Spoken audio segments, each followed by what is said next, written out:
And here we go. We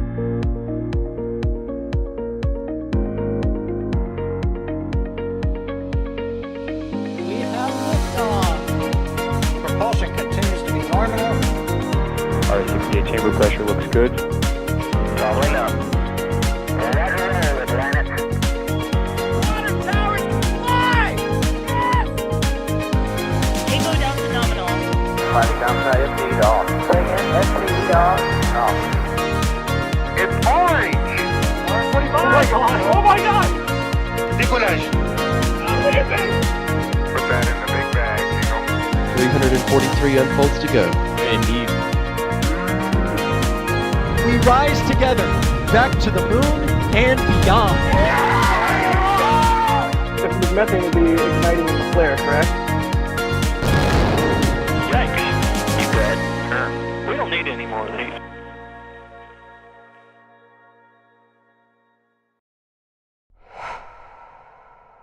Hello and welcome wherever around the world you are watching from. This is another NSF live stream. We are an independent news media organization that is just full of really hardworking and dedicated people who are excited about spaceflight. And if you're here and you're excited about the landing of the historic Polaris Dawn mission, then you're in the right place, because we hope to see landing here in just a few hours. A lot of milestones coming up, so we have a lot to cover and a lot to go over.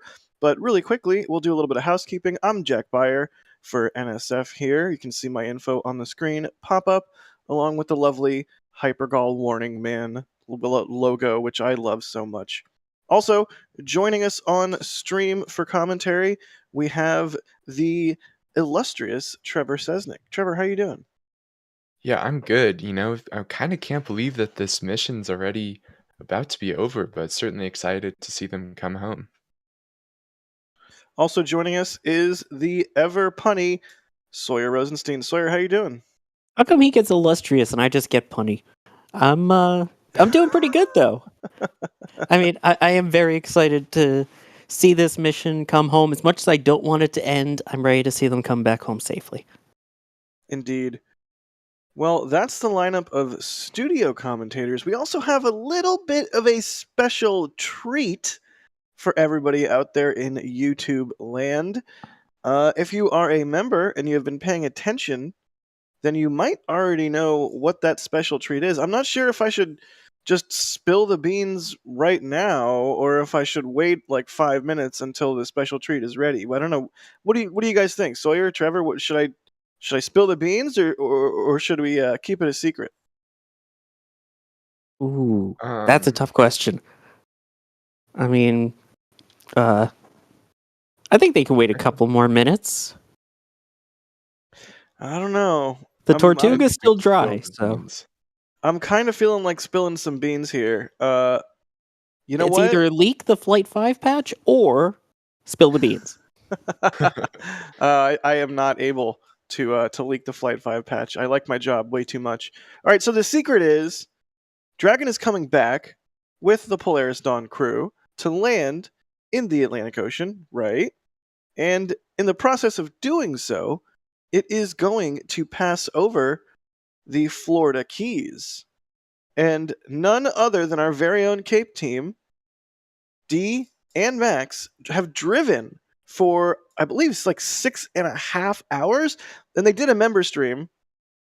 So, of course, if you are a member, then you already knew that this was happening. The member stream was fantastic. Always loved the crazy road trip streams.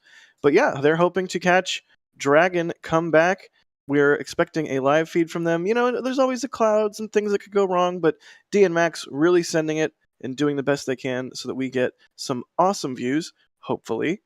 Yep. The official time, by the way, was a 6-hour, 34-minute drive from the Space Coast to the Gulf of Mexico.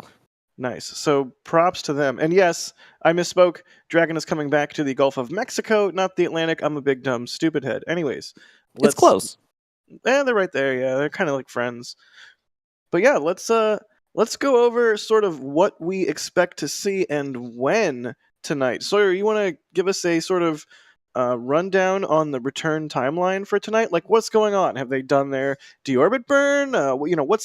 What's next? They haven't done that just yet. They've slowly been making some maneuvers to basically get themselves ready, and essentially throughout the burns through the day, they've kind of committed themselves to that splashdown off Dry Tortuga, which is pretty much near the southern point of Florida's Florida's peninsula part there. So first, they still have their trunk attached. That will be jettisoned in about 20 minutes from now, if all goes according to plan. And then they should do their final deorbit burn about 5 minutes later. That is a 7-minute long burn.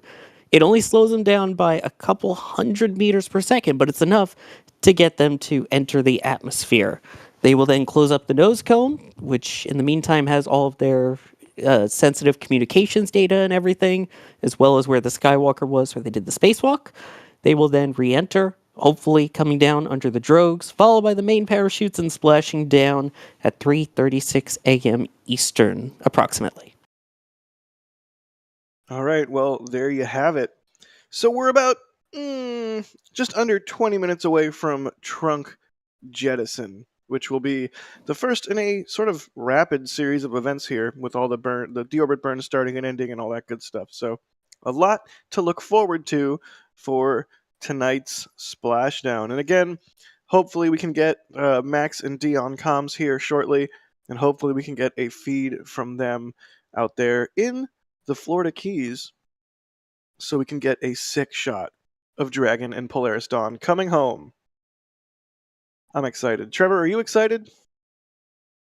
Very much so. I mean, this has been the mission that I think this will go down as by far the most exciting mission of the year. And I mean, just looking back, the amount that they accomplished on this mission, the first commercial EVA, communicating through Starlink, going into the highest orbit ever for the 2 female astronauts, and in 50 years for, Jared and Kate as males. It's just truly extremely exciting, and it really feels like we're in a new age of spaceflight now, thanks to this program. And this is just the first of 3 missions in it, and this program will just be the first of hopefully many, many commercial missions that SpaceX does. So, in my opinion, I think exciting is a little bit of a understatement. It's a new era that we're entering. Yeah, that's a really good point. I mean, I was excited for Polaris Dawn before it happened, right? And I was definitely excited for the whatever they end up calling the 2 follow-on missions as part of the Polaris program. Those are also going to be really exciting.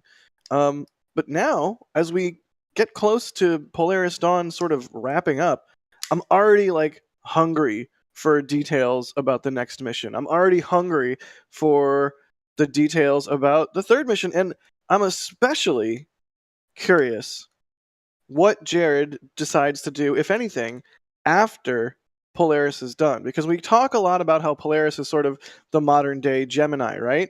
Well, could Jared feasibly do a modern day Apollo of some kind?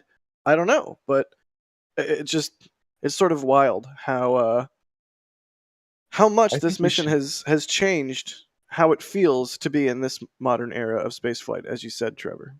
Yeah, we should do a poll in chat of, do you think Jared Isaacman will walk on the moon? Because I think there's a non-zero chance of that.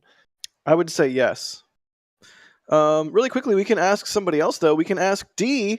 D, are you there? I sure am. How do you hear me? I got you loud and clear. Chat, can we get some 5x5s for D, as long as you can hear him 5x5? D, what do you think? Plausible Jared Isaacman walks on the moon someday?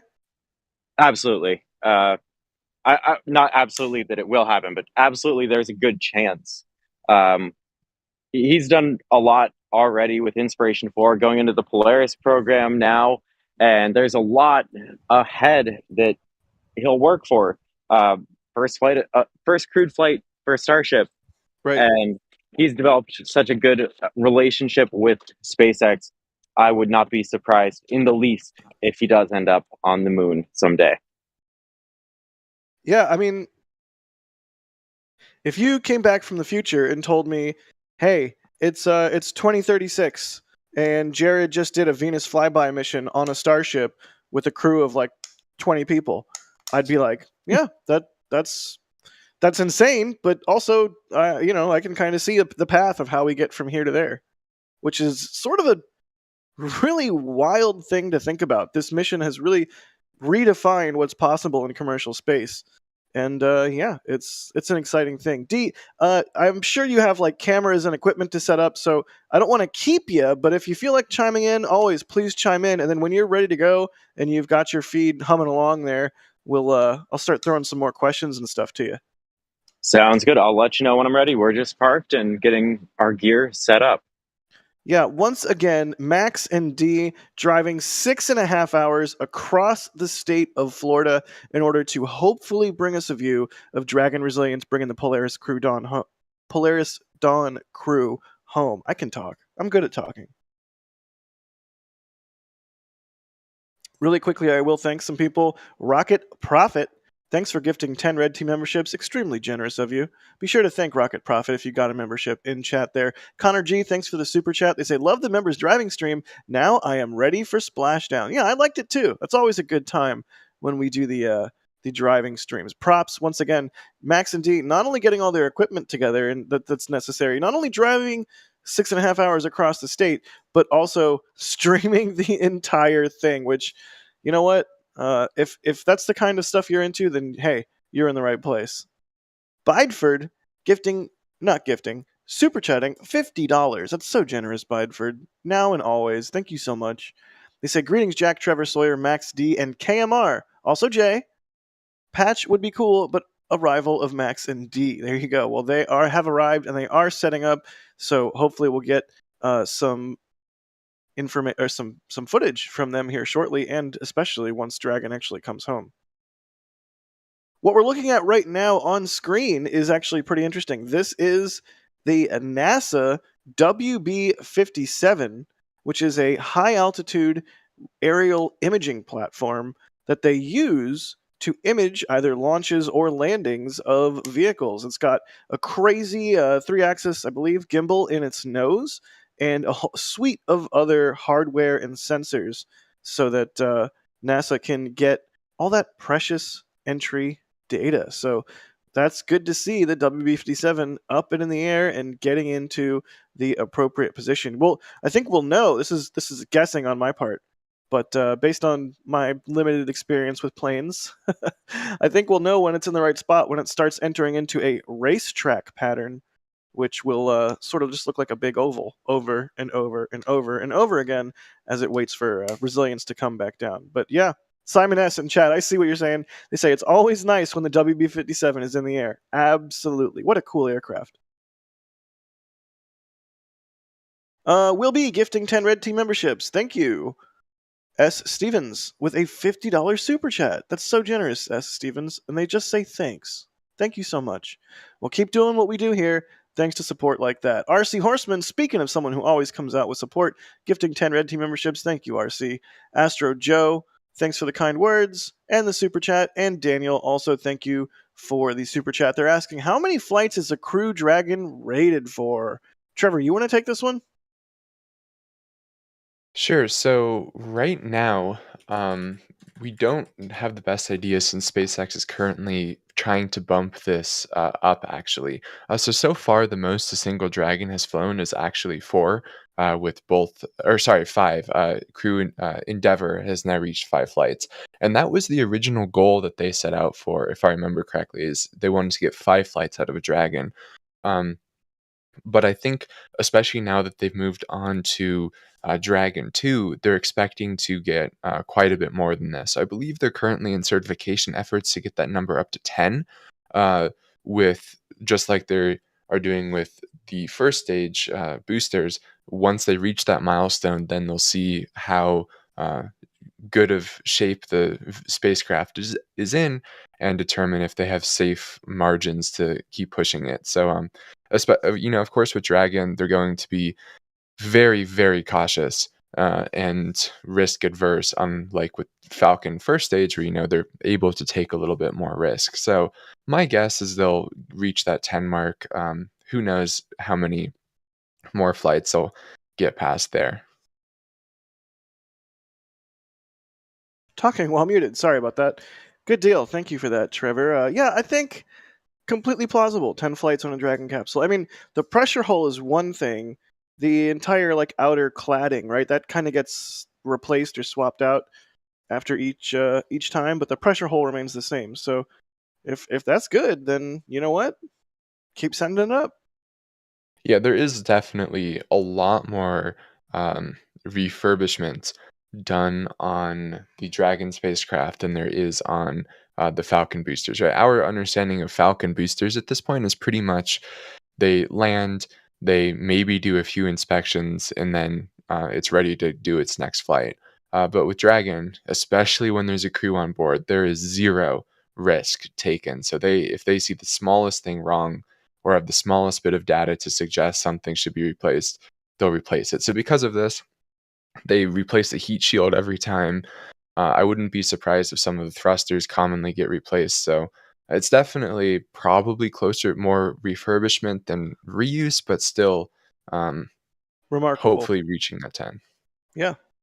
Good deal. Thank you, Daniel, for that good question. And as a reminder, you don't have to super chat to ask questions. You can just type at NASA Spaceflight in chat, and we'll see the questions pop up in some software we have running in the background, and maybe we'll answer it. You never know.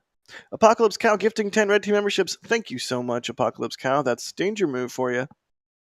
Well, with about a little bit less than 10 minutes to go until Dragon trunk jettison and a whole bunch of stuff happening in rapid succession, I think it would be a appropriate moment to take a look at the 4 spectacular humans that are about to ride Dragon and a trail of plasma through the atmosphere and come on home. So Sawyer, take us through the crew here. That is such a cool way to put it. Absolutely. Speaking of cool, we will start with the cool commander currently, Jared Isaacman. Besides commanding this mission, this is his second spaceflight after commanding Inspiration 4, which was the first private mission that went into orbit there, and also, like this one, was in support of St. Jude Children's Research Hospital. He's the CEO of Shift 4, a payment processing solution company. It's a good chance you probably use their products whether you know it or not, and you've seen their stuff on Bar Rescue if you watch that show. Also co-founded the world's largest private air force, Draken International, and spent more than 7,000 hours flying all different kinds of aircraft, including ex-military vehicles, and I believe, Jack, you've gotten to fly in the back of one of his flights. Yeah, I got to fly along with the Polaris crew. In fact, Kid, who you're going to talk about here in a moment, was the pilot of the Alpha Jet that I had the extreme privilege and honor of flying with. And it was myself and Kid in an Alpha Jet, another reporter, and I'm not sure who was the pilot of that Alpha Jet. And then, of course, Rook and another reporter in the MiG-29. So really wild. Not only did we get to fly in jets, but we also flew in formation, which is just absolutely outstanding. But they do that as part of their training. It's not just like we were having fun in jets. It's important training. So that was really special. I mean, yeah. What more can you say? Right, and of course they all get their call sign. So let's move on to the next call sign, and we will go on to Anna Menon, who is the medical officer on this. Her call sign is Walker. Although it does say 0 days in space, that is now incorrect after spending the last 5 days or so in space. So yes, she is, besides being a mission specialist, she is the main medical person. But before joining SpaceX, she actually worked at NASA as a biomedical flight controller, for the ISS, and in fact led the planning and execution of all the biomedical operations during the Expedition 4748 mission. She has worked as a core, which is the SpaceX version of Capcom, and in case you're wondering, that is the crew operations and resource engineer. Not only did she kind of work as one, she kind of helped create what the role is in SpaceX's realm. So she has been in mission control for a whole bunch of crewed and uncrewed Dragon missions. Nifty. She's not the only SpaceX employee, though, that's getting a chance to fly on this mission, and it was also served in the core role. That also includes Sarah Cooper Gillis. who, again, not only has spent 5 days in space, has spent time outside, or barely peeking their head outside of the spacecraft, doing the EVA earlier along with Jared. But before that, she was a crew trainer, one of the lead space operations engineers. She helped train the Inspiration 4 crew, as well as the Demo 2 astronauts, and a whole bunch beyond that. She actually developed the mission-specific curriculum and training for all of the different crew astronauts, whether that be ISS or, in the case of I-4 and this, private missions. She also is, as mentioned, has acted as a core for a whole bunch of crew flights. And I've mentioned this a couple times. I'm happy to mention it again. I got the chance to fly with her in zero gravity on the zero-G Vomit Comet plane, so to speak, as part of Astro Access, the first ever flight. The Astro Access, the goal is to prove that people with disabilities, both blind and visually impaired, deaf, hard of hearing, and mobility impaired, can fly into space and actually be assets on crews, and they prove that through these flights. Sorry, just had to do a plug as someone who flew on that. And go Sarah! No, of course. I would love to get a chance to fly fly with them and experience zero-G like that. But you did get to mention you flew with someone, and that is our final crew member here. 5 minutes.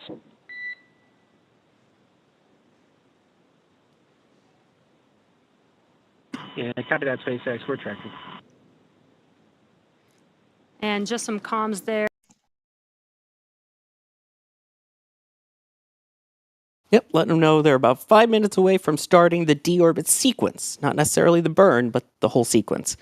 But yes, you got to fly with Scott Kidd Poteet, who spent his time in the United States Air Force, got to fly with the Thunderbirds, had his own squadron that he commanded, has more than 3,200 hours of flying, also served various roles with Draken International, as well as the VP of Strategy at Shift 4, and was the mission director for Inspiration 4. Copy that, SpaceX. We show the same.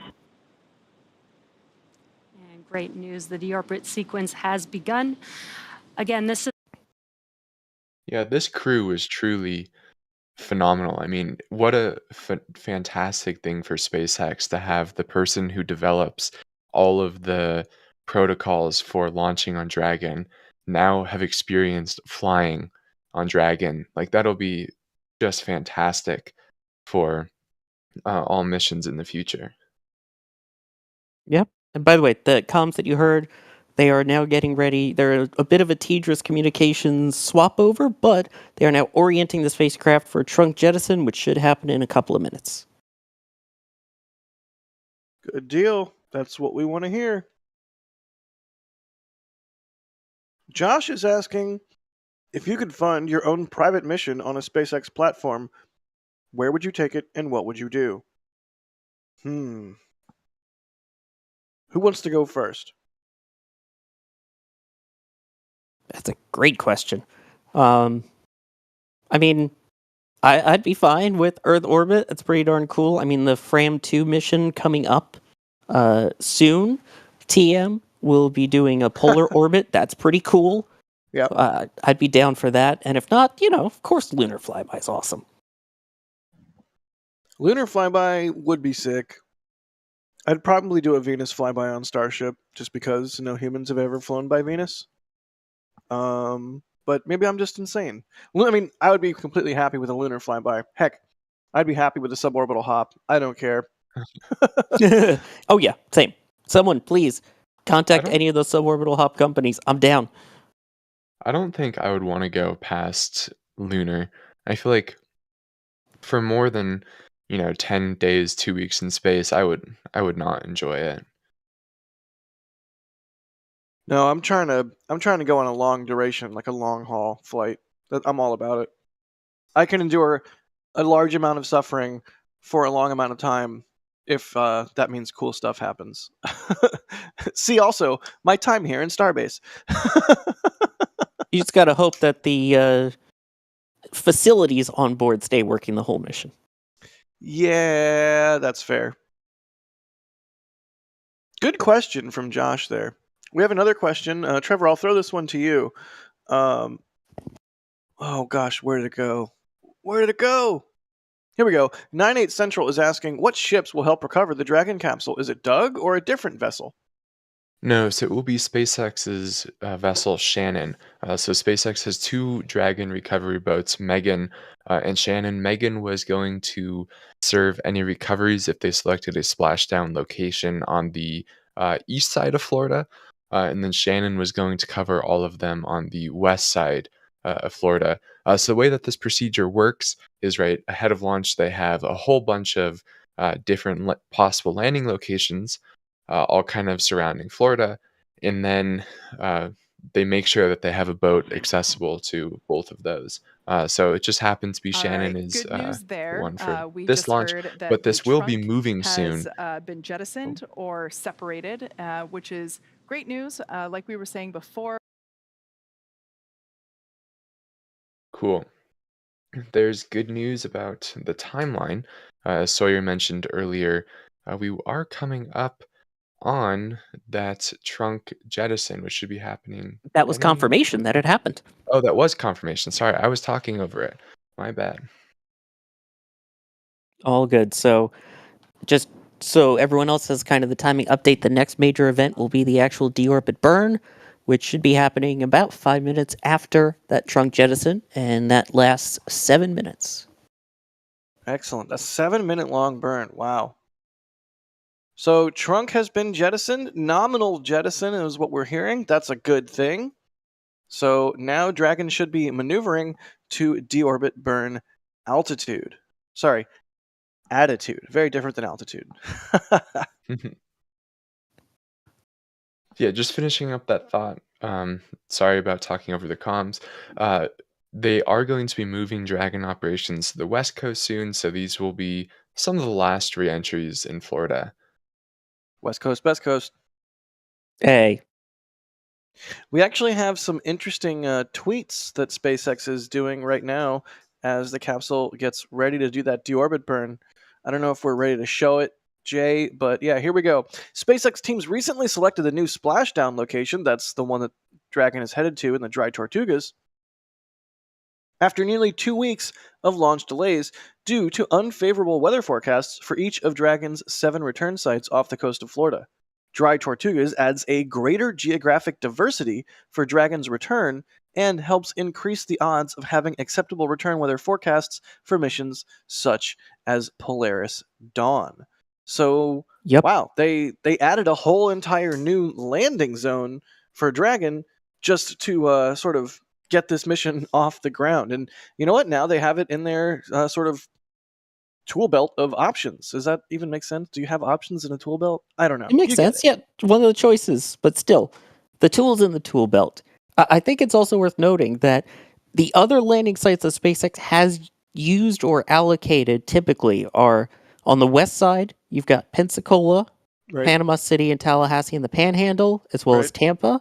And on the east, you had Jacksonville, Daytona, as well as off the coast of the Cape. So this is brand new. And for those wondering, this is about, I believe, 70 miles off the coast of Key West. So about 70 miles west of Key West. So very much more south than any of the other landing sites. Makes sense. Very cool.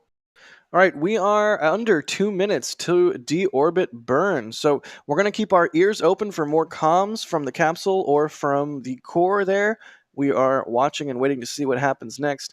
And we are also watching and waiting to see if we can get our feed from D and Max up and running. So once Dragon does begin streaking across the skies towards the Gulf of Mexico, hopefully we get a nice view of it.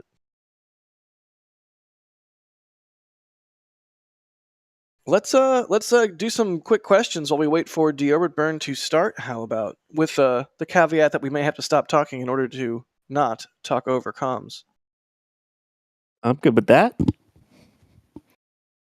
Little Duck Alex is asking, so the Placer test was successful, which is amazing, but how confident are you with the results? Do you think they struggled with it? I mean, didn't they do like a 45-minute or something long uninterrupted FaceTime call using Starlink and the plug-in laser or plaser that was in Dragon's trunk earlier today. That fills me with confidence. I don't know, Trevor, what do you think? Yeah, so I think one thing that we should highlight is since Dragon was in this basically the same orbit as Starlink, this entire communication was actually just done with a single Starlink satellite. So they had one Starlink satellite who had a laser pointed at them, and then since they were both in a 53-degree orbit of similar-ish orbital parameters, they were able to just maintain contact, which is really cool.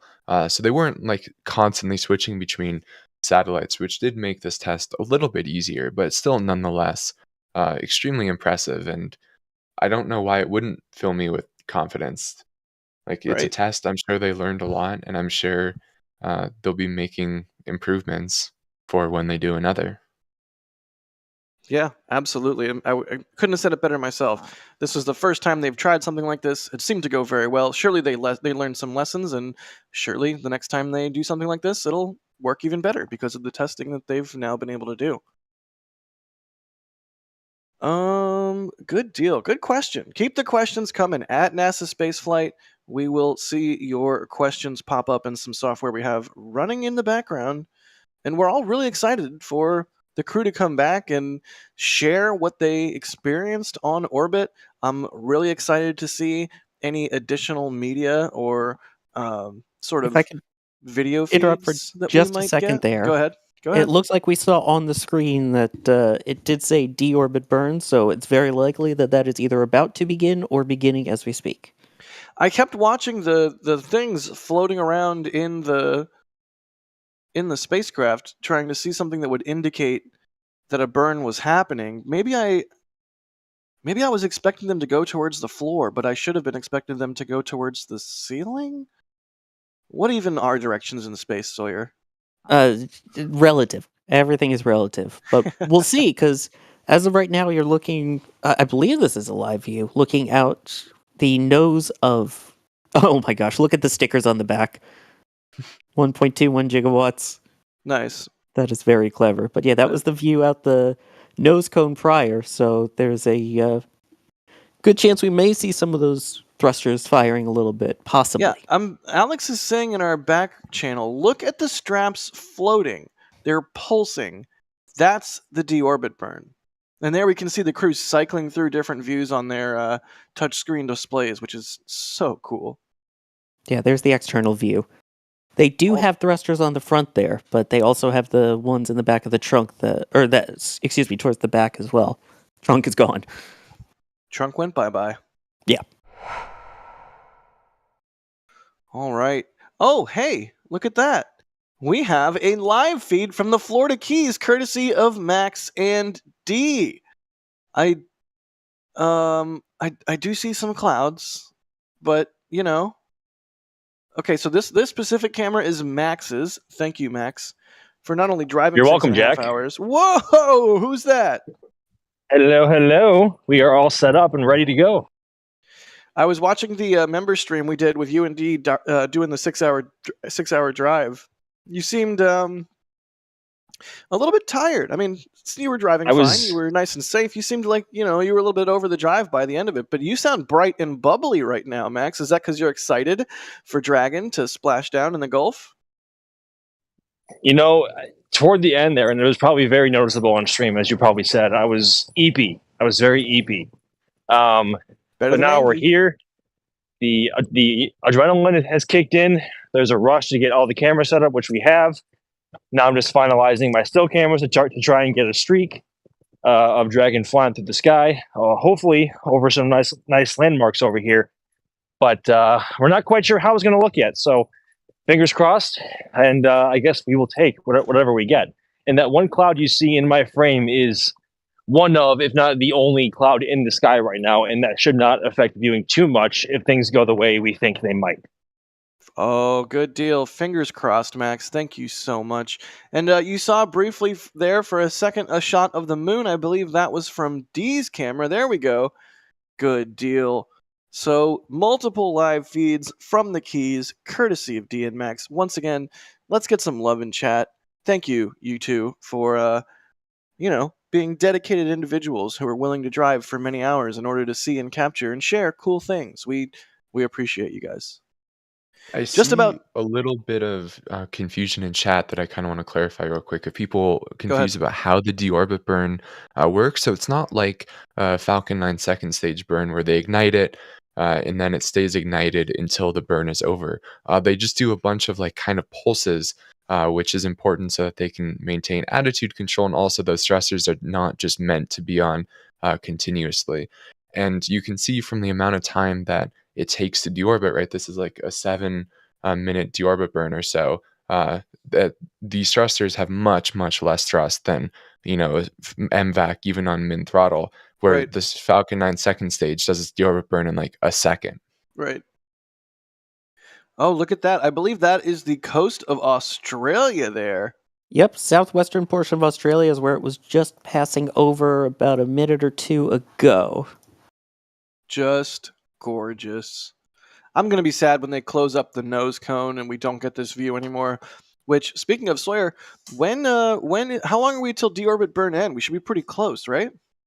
It's a 7-minute burn, so given the math of about when we saw that starting, we should be about a minute or so left in that burn. Good deal. And then yeah, that's it. That's once that's done, they close up the nose cone and the atmosphere will do the rest. Yeah, nose cone closure is about 4 minutes after the burn ends. So that will be happening here shortly. And also worth noting in terms of getting the views, it's not just because of the camera there, but also a lot of their high band antennas that they use to transmit data are located within that nose cone. Right. But that is precisely why we have deployed the Max and the D. Flippers, thanks so much for gifting a Red Team membership. Astro Knucklehead, what's up, buddy? Gifting a Red Team membership as well. And Waco Jones with a generous super chat saying, folks, please click the like button.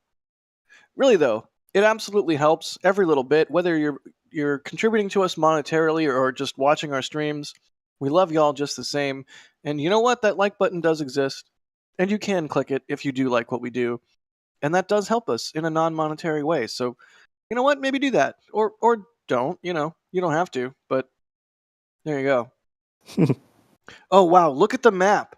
Look at the map on the screen. The trajectory was converging to the splashdown site. It's so cool. Whoever writes that software has a very cool job.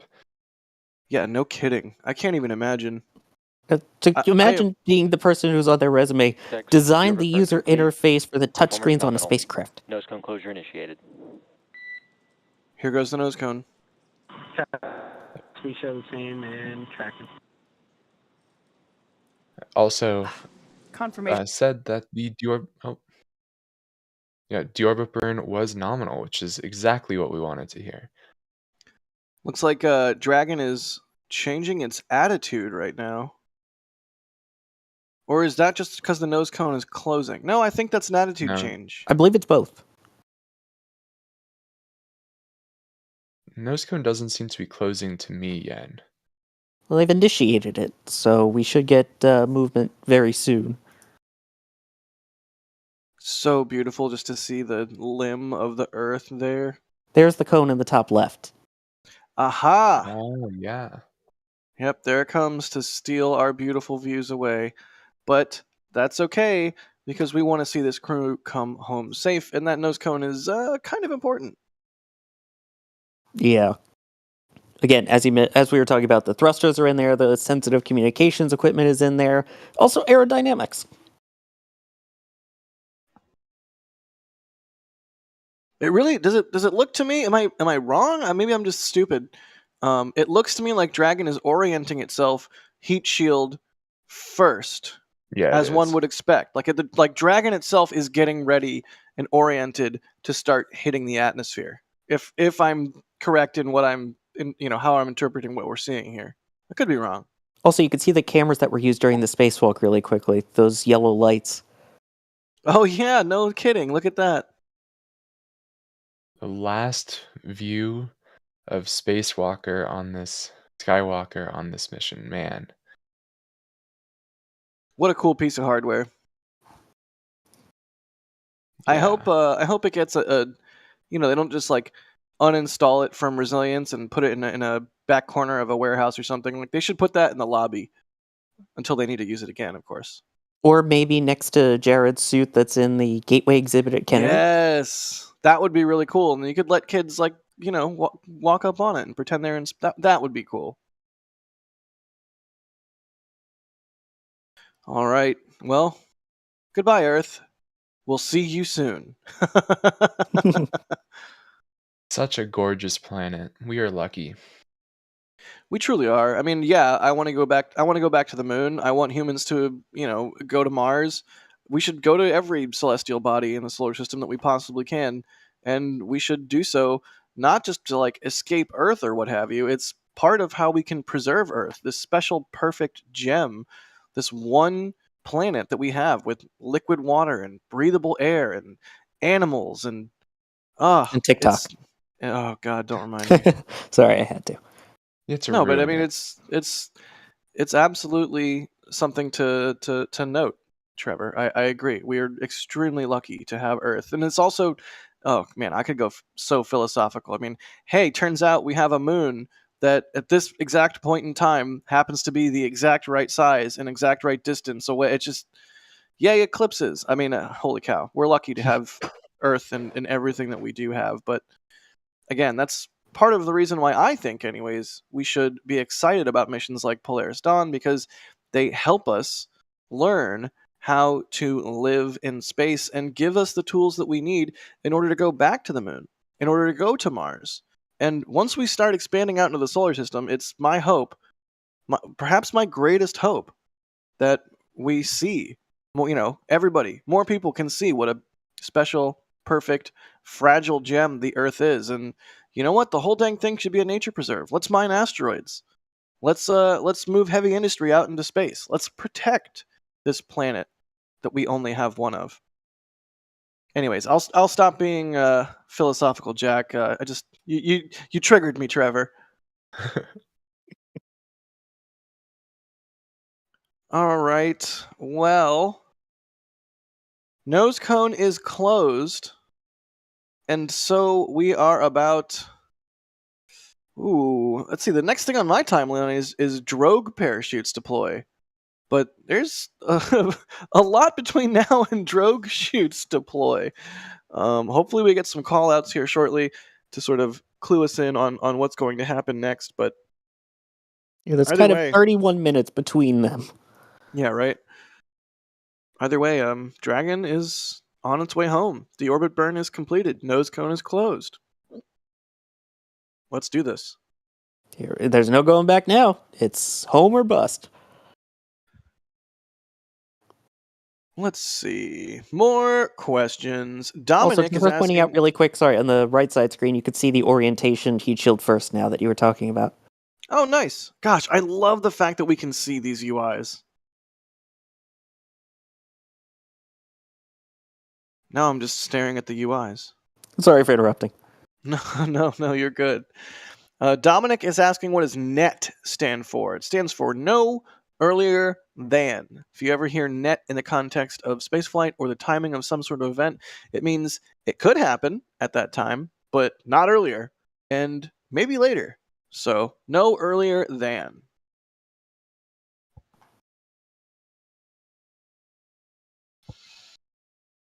Let's see.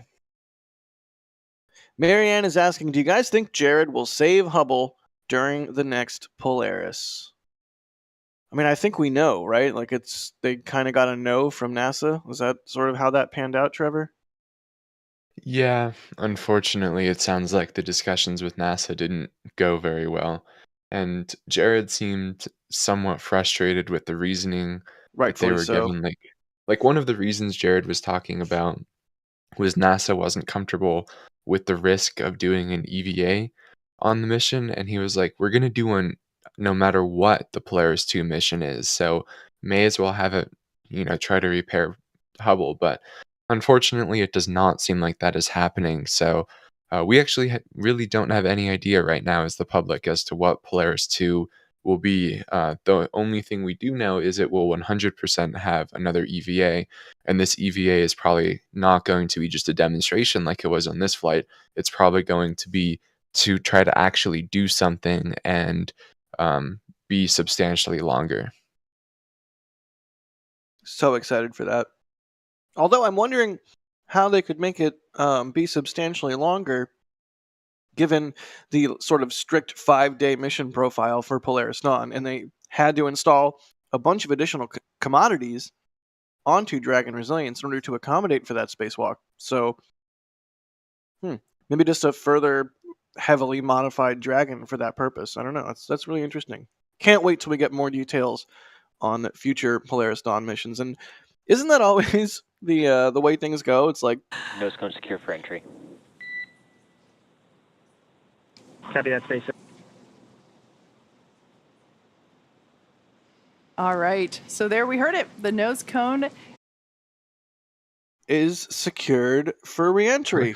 Excellent. But yeah, they're not even fully complete with Polaris Dawn yet. They haven't even touched down on the water, and I'm already like, what's next? What's next? But really, it's an awesome program and an inspiring mission, and it's just got me that much more hyped for the follow-ons. So I definitely underestimated how excited I was for this mission. Like, I thought I was extraordinarily excited, but the moment that hatch was open during the EVA and Jared's head popped out, I teared up. It just blew me away. Wow. Yeah, I mean, I was extremely hyped. I don't know that I was surprised at my level of hype like you were. I was just extremely excited for this mission, especially having met, Kid and other members of the Polaris crew. It's I'm just glad it happened. What a week. Sawyer, we were talking about this before we went live. It sort of simultaneously felt like a really long time and a really short time.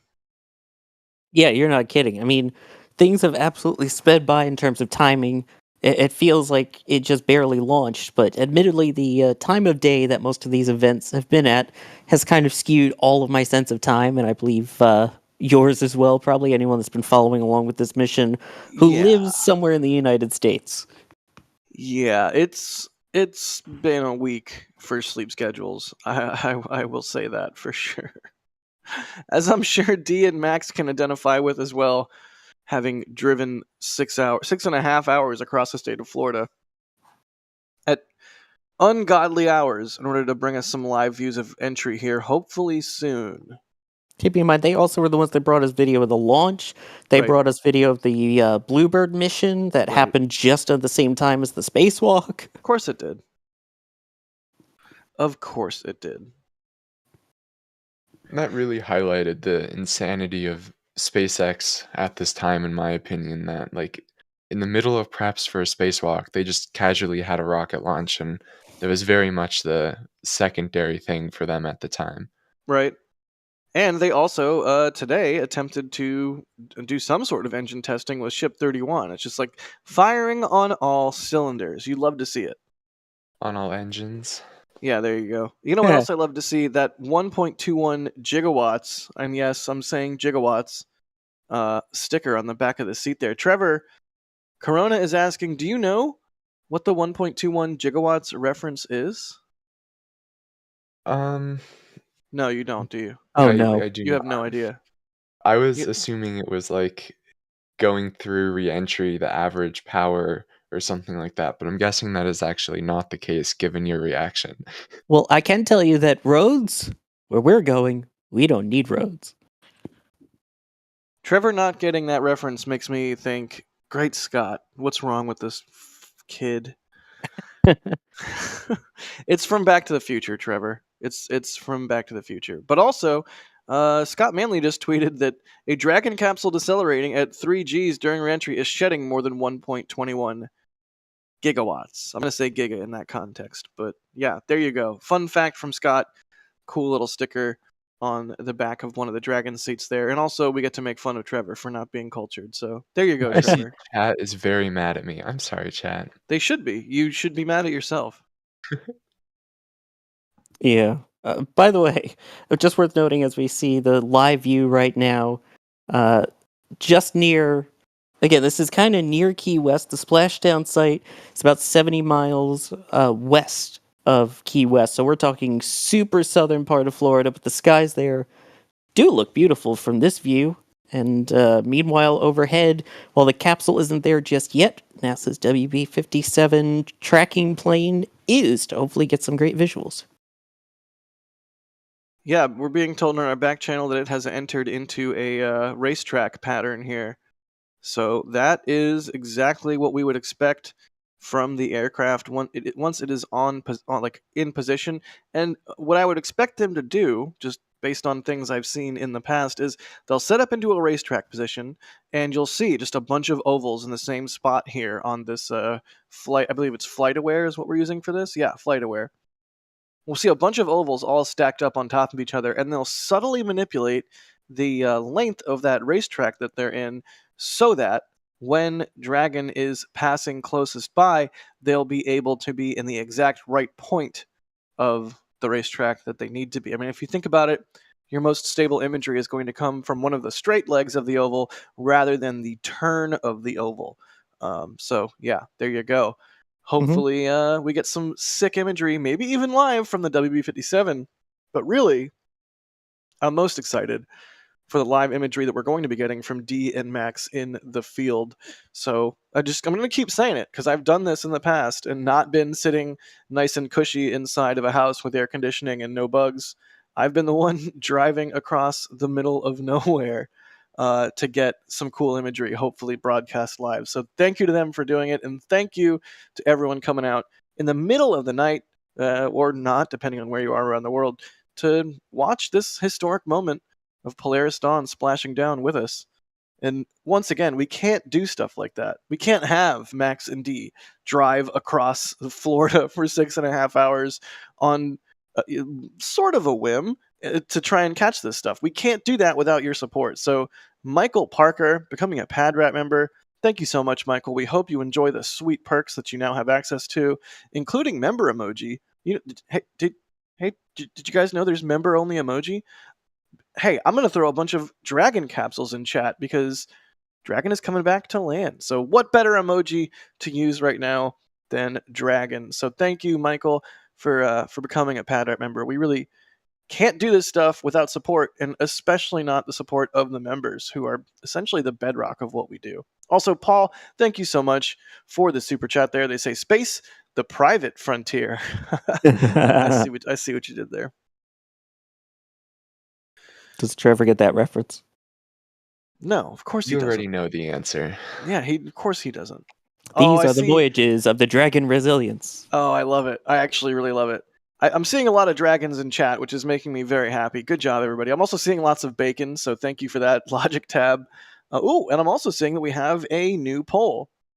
Trevor to watch all 3 Back to the Future movies, or else A, we collectively frown at him, B, we take away his Taylor albums, or C, public apology stream. I'm going to go with the Taylor albums one, because I know that's the one that will hurt him the most.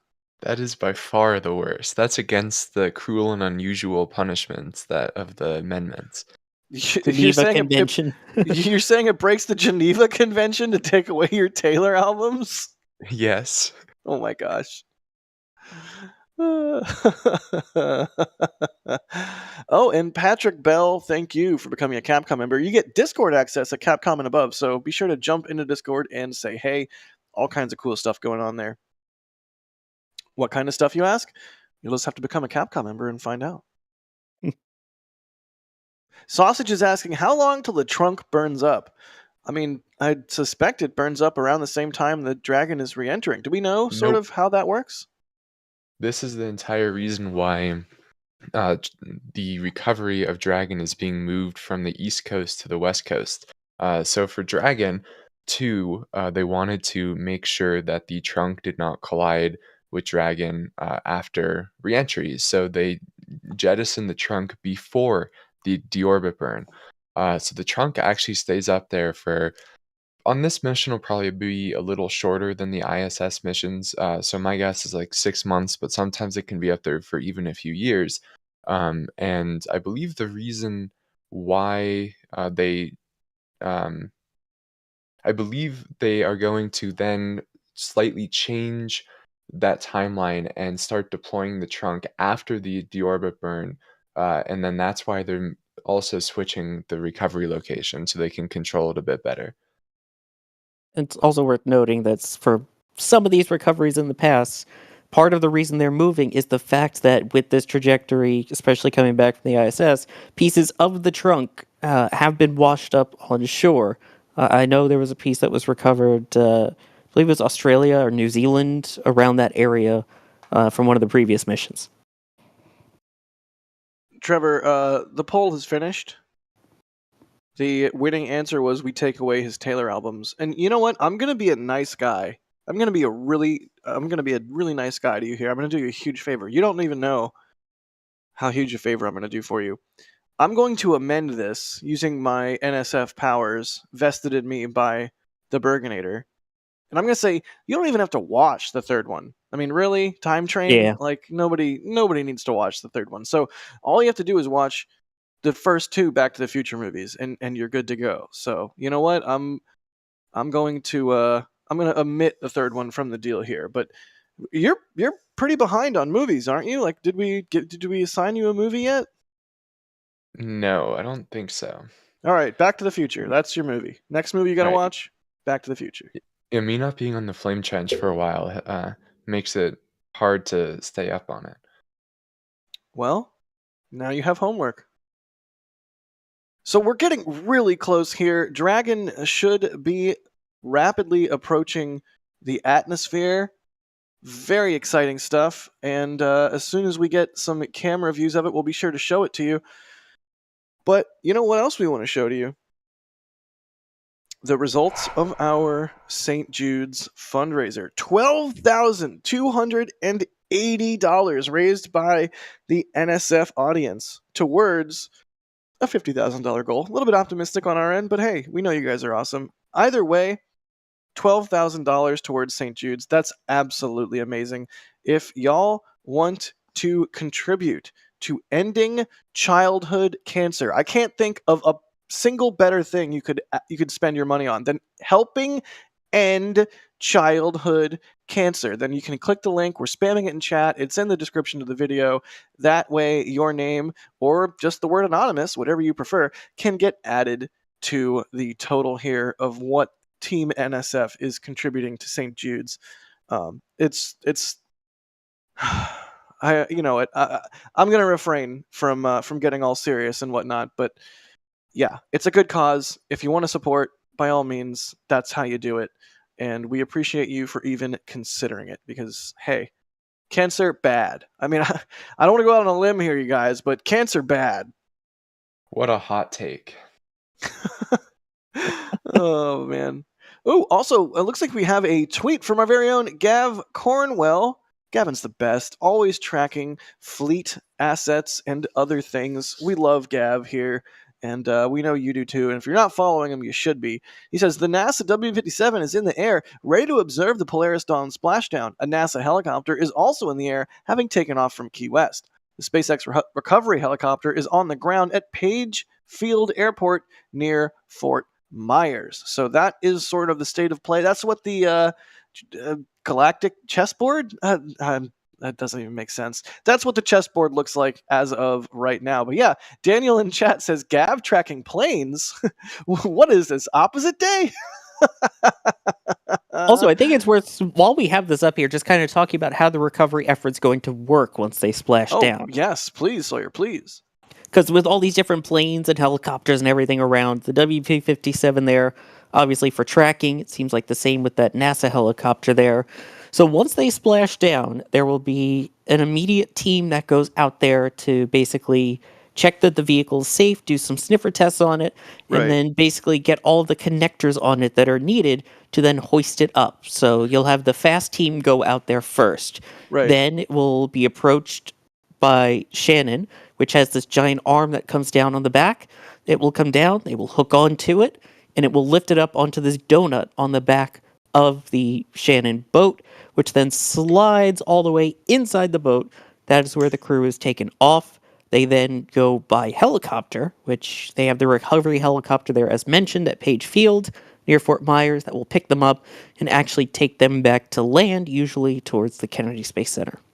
Good deal. Wait. When in that sequence does the swarm of randos on pleasure boats all approach the capsule way too close? Is that?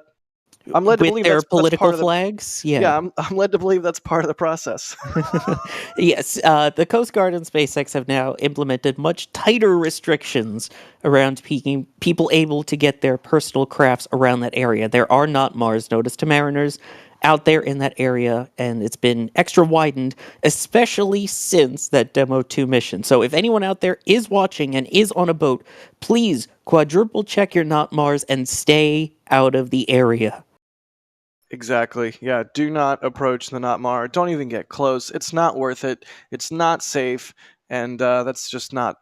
It's not the kind of behavior we're trying to encourage here by sort of showing you guys the maps and everything. Not that I thought that any of you out there watching would do that, but it's just good to repeat. You know what? Don't violate the Not Mar. Don't violate NOTAMs. Don't violate really anything. Good point. Don't even violate your parking meter. Yes. Don't violate the speed limit. I'm looking at you, Max. I'm looking at you, Max. No, I'm kidding. Are you still there, Max? Calling on him out of the blue. Probably not. Okay, based off of the map there, they're kind of in the middle of comms laps, potentially. Max, do we have you, though? You all right, buddy? It sounds like you need some water. I do need some water because I'm thirsty. That was the member stream. But yes, I am here. D did was amazing. D was like having fun and asking questions, and you were just like, "No, I don't like that. Nope, I hate that. I don't like that." I mean, it was best. Is that really how I came across? On your face. Like, dang. No, it was a bit of a different vibe than our driving stream, Jack. I'm just giving you a hard time, Max. It was really delightful to watch. So definitely, if you remember, maybe hit the bell if you haven't, because you never know when you're going to be notified for some kind of crazy, insane, multi-hour drive stream or whatever other interesting things we're throwing up on the web there. So. And as a member benefit, they're one and dones. So if you're not there, you've missed out. So definitely hit that notification bell for it. That is true. Max and D, do you guys have a plan for after Splashdown? Are you going to drive back? Are we going to get a return stream where you're just absolutely loopy? I hope so. You know, I think we are planning to actually get some rest after this. This is the third all-nighter we've had this week for launch-type operations. So I think we're planning to get some rest here before we return. And then as far as any sort of return stream, I don't know. We'll see. I'm not sure. That's I brought it up on the stream on the way up here, and you said you don't think so. So I just didn't want to put our operators in a position where I had committed to something that they wouldn't be able to support in any sort of way. That they would overstretch themselves. So. Yeah, that's fair. That's fair. Well, either way, I'm glad you're not planning on driving tired. That is not safe to do. Always like to encourage people to be safe. So we'll just have to wait and see what happens. Maybe if you haven't gotten the little notification thing turned on, maybe you should turn it on if you're trying to find out if and when a member stream for the return drive happens. Either way, a little bit more support, and we'll do some more questions as we wait for Splashdown here. 22 minutes to go. By the way, worth noting also, they're in that same kind of communications blackout area that they were for during the spacewalk after midway through Sarah's EV2's time upon reentry. So that's also why we don't have any in-spacecraft visuals right now either. Makes sense. Can't wait until Dragon has the same capability as Starship, and we can just get an uninterrupted reentry stream. Yeah, within the next 5 to 10 minutes as well is when we kind of expect that entry interface to begin. So as the density of the atmosphere starts getting higher as the Dragon enters, obviously that's when a bunch of heat starts to get generated. So this blackout phase will be, I don't know, about 4 minutes long during that. But coming up on it. Yeah, and if you're wondering, oh, I thought they had Starlink, why is this not working the same as Starship re-entering? Well, I believe that that link to Starlink they had, the Placer or plug-in laser, was housed in the trunk, which has been jettisoned before they even did the deorbit burn. So no more Starlink for Dragon for now. Which we also learned, by the way, how that worked. They Polaris Dawn posting an update on it today because the crew did an uninterrupted call with some of the employees at SpaceX in Hawthorne, California, live from space, and the entire time they used Starlink. So essentially, it was paired with a single Starlink satellite that they stayed kind of in line with for the entirety of the 40-minute discussion. They also did 16 different small thruster tests to see how the connection withstood, and apparently it did not drop once. It maintained connection throughout. The crew members also were able to use that to FaceTime, legit using FaceTime with iPads to their families. Yeah, super cool stuff. I mean, just another announcement Starlink related this week was that United Airlines is going to add Starlink to their fleet and make it free. It's just the things that Starlink can enable. Not only, small luxuries for those of us here on Earth. SpaceX copies for crew entry prep. All right, good news there. That was Jared letting us know that their tablets are secured and the visors are down, which then creates that complete system for the spacesuit for them to basically... There you go. Cabin is secured, helmets are down, and they are ready for entry.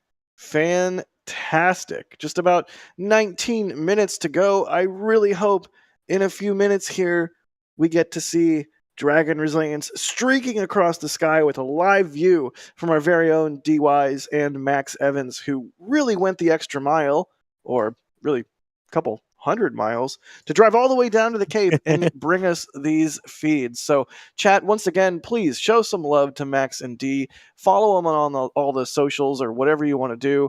They are awesome. They make amazing content, and they really went, again, the extra mile tonight, especially during a week with multiple overnights.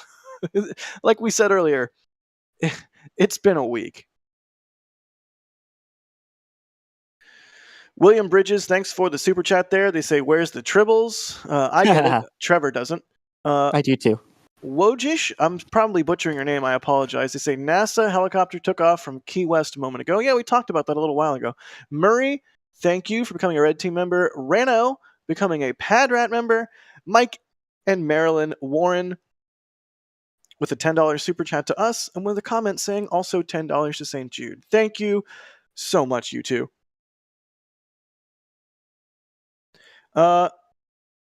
Suknor, thank you so much for becoming a Padrat member. Chris W, what's up, buddy? They say, for Jack's Tweed Kilt Fund, I take back my what's up, buddy. And Supremes, thank you so much for becoming a Capcom member. Once again, you get Discord access at Capcom level and above. So pop into the Discord and say hey, and check out all the cool different channels we have there, whether you're into 3D printing stuff, whether you're into gaming, sports ball, or, I don't know, rockets of all different types from all different companies. SpaceX. 5 minutes until predicted comm blackout. See you on the other side. Copy that, SpaceX. We're tracking the same. Talk to you soon. There you have it. 5 minutes till comms blackout expected. And you can hear the core there saying, see you on the other side. I love that. I say see you on the other side to D and Max before a launch when they have to go do camera things. It just feels like a reassuring thing to say. We'll see you on the other side. It's a confident, reassuring thing to hear when you're about to blast through the atmosphere behind a heat shield, creating a massive plasma trail that is, once again, hopefully visible on our live cameras out there in the field. You can see the screen on the right. That is not just some cookie cutter feed or what have you. That is our very own camera feed thanks to Max and D. I'm going to keep hammering that home. It's a special thing when we get to do stuff like this, whether it's a stream out in the middle of New Mexico for Virgin Galactic or what have you. This is not, we always say it's not your ordinary Starlink. This is not your ordinary NSF stream. This is a really special one. So, I mean, everybody that's watching right now, thank you for tuning in. It really warms the heart that people are so excited about this mission. And, the more people that are excited about it, the better, because I feel like the vast majority of people out there have no idea that this is even happening. I mean, chat, your homework for the next couple days while this is in the news cycle is to try and get people who might be interested in this. Maybe they were around during Apollo and they have no idea that we're in this new space age with a modern Gemini program and we're getting ready to go back to the moon. It's a really great thing to be able to experience, and I'm just excited about it. I'm excited you're all excited about it. I'll stop babbling now. So It's all I right. will bring up, right, they mentioned about 2 minutes ago or so that they're 5 minutes out from that blackout. With Dragon, that blackout phase is typically 4 to 5 minutes long. So we can guess that the blackout will be roughly 3:23 to 3:28 Eastern time. All right, so about 2 minutes to go until that blackout. It's going to be extremely nice to hear their voices after the blackout. Yeah, it always is very refreshing to hear that.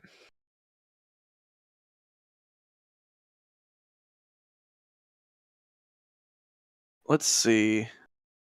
Foxtrap is asking, can Dragon ever be caught by chopsticks? Maybe with the help of the parachute? No. That's just no. Also, by the way, note that you see the orbital line there is no longer orbital. You can actually see the suborbital trajectory on it. Right. Yeah, good point. Well, this is some sick data you moshing could see happening right it. now. Well, let's see. Reaver of Common Sense is saying, do you think it can be seen from Tampa? I don't know. I really have no idea. But you know what? If you're in Tampa right now, also shout out to everybody in my hometown, go outside. I mean, why would you not? Go outside. Worst case, you look up and you see clouds and you come back in and keep watching the stream. I mean, if it's visible, it's going to be amazing to see. If it's not, you know what? Nothing ventured, nothing gained. Reaver, I would love to hear in chat if you're able to see it or if you do go outside or what have you. By the way, I want to point out something cool because you were mentioning, the excitement since the Apollo program and the Gemini days. This mission did set a new altitude record, which Trevor mentioned earlier, the farthest humans have been since the Apollo program, and the farthest that any women have ever been away from the Earth at 1,408 kilometers. That beat the previous record of Gemini 11, which reached its highest point on this day yesterday in 1966. So talk about, the worlds colliding there. Almost the exact same day those spacewalks and those new records were set. So shout out to the NASA History Office for pointing that out. And the great quote from Pete Conrad of, whoop-de-doo, the biggest thrill of my life. Wow. That's a really nifty fact. Thanks for that, Sawyer. You're welcome. I see a lot of people in chat saying, I'm in Venice Beach, Florida. I'm in various different parts of Florida. I'll let you know if I can see it. Please do. If you're out there and you might be able to get a view of it, try. And if you do get a view of it, let us know in chat. In fact, wherever you're watching from around the world, I would love to know where that is. Sorry in advance, chat mods. But yeah, it's just amazing that we can do what we do here at NSF and bring people around the world spaceflight coverage. So hopefully those of you out there in Florida get a view, but either way, wherever you are around the world, thank you for hanging out with us and being nerdy about rockets. It's basically all of our very favorite thing. Is it your favorite thing, Trevor? I love rockets. I love spacecraft. I love all of this. Good deal. What was your estimate there on the blackout times? We should be in that blackout right now, correct? Yeah, I mean, of course, these are just estimates. It could be a minute or two on either side, but we're estimating that and as it says on screen, they are now in that communications blackout, and this should last for about another 4 minutes to roughly 3:28 local. And then they'll come out of that. And then a few minutes later at 3:32 local is when we are expecting those Drogue parachutes to deploy. Again, there are those 3 Drogue parachutes that come out for about a minute before they deploy the 4 main parachutes. And then those main ones are what first deploy in that reefed configuration and then unreefed to slowly slow down the crew to a splashdown, which is tracking 3:36 local. All right. Just under 11 minutes roughly to go.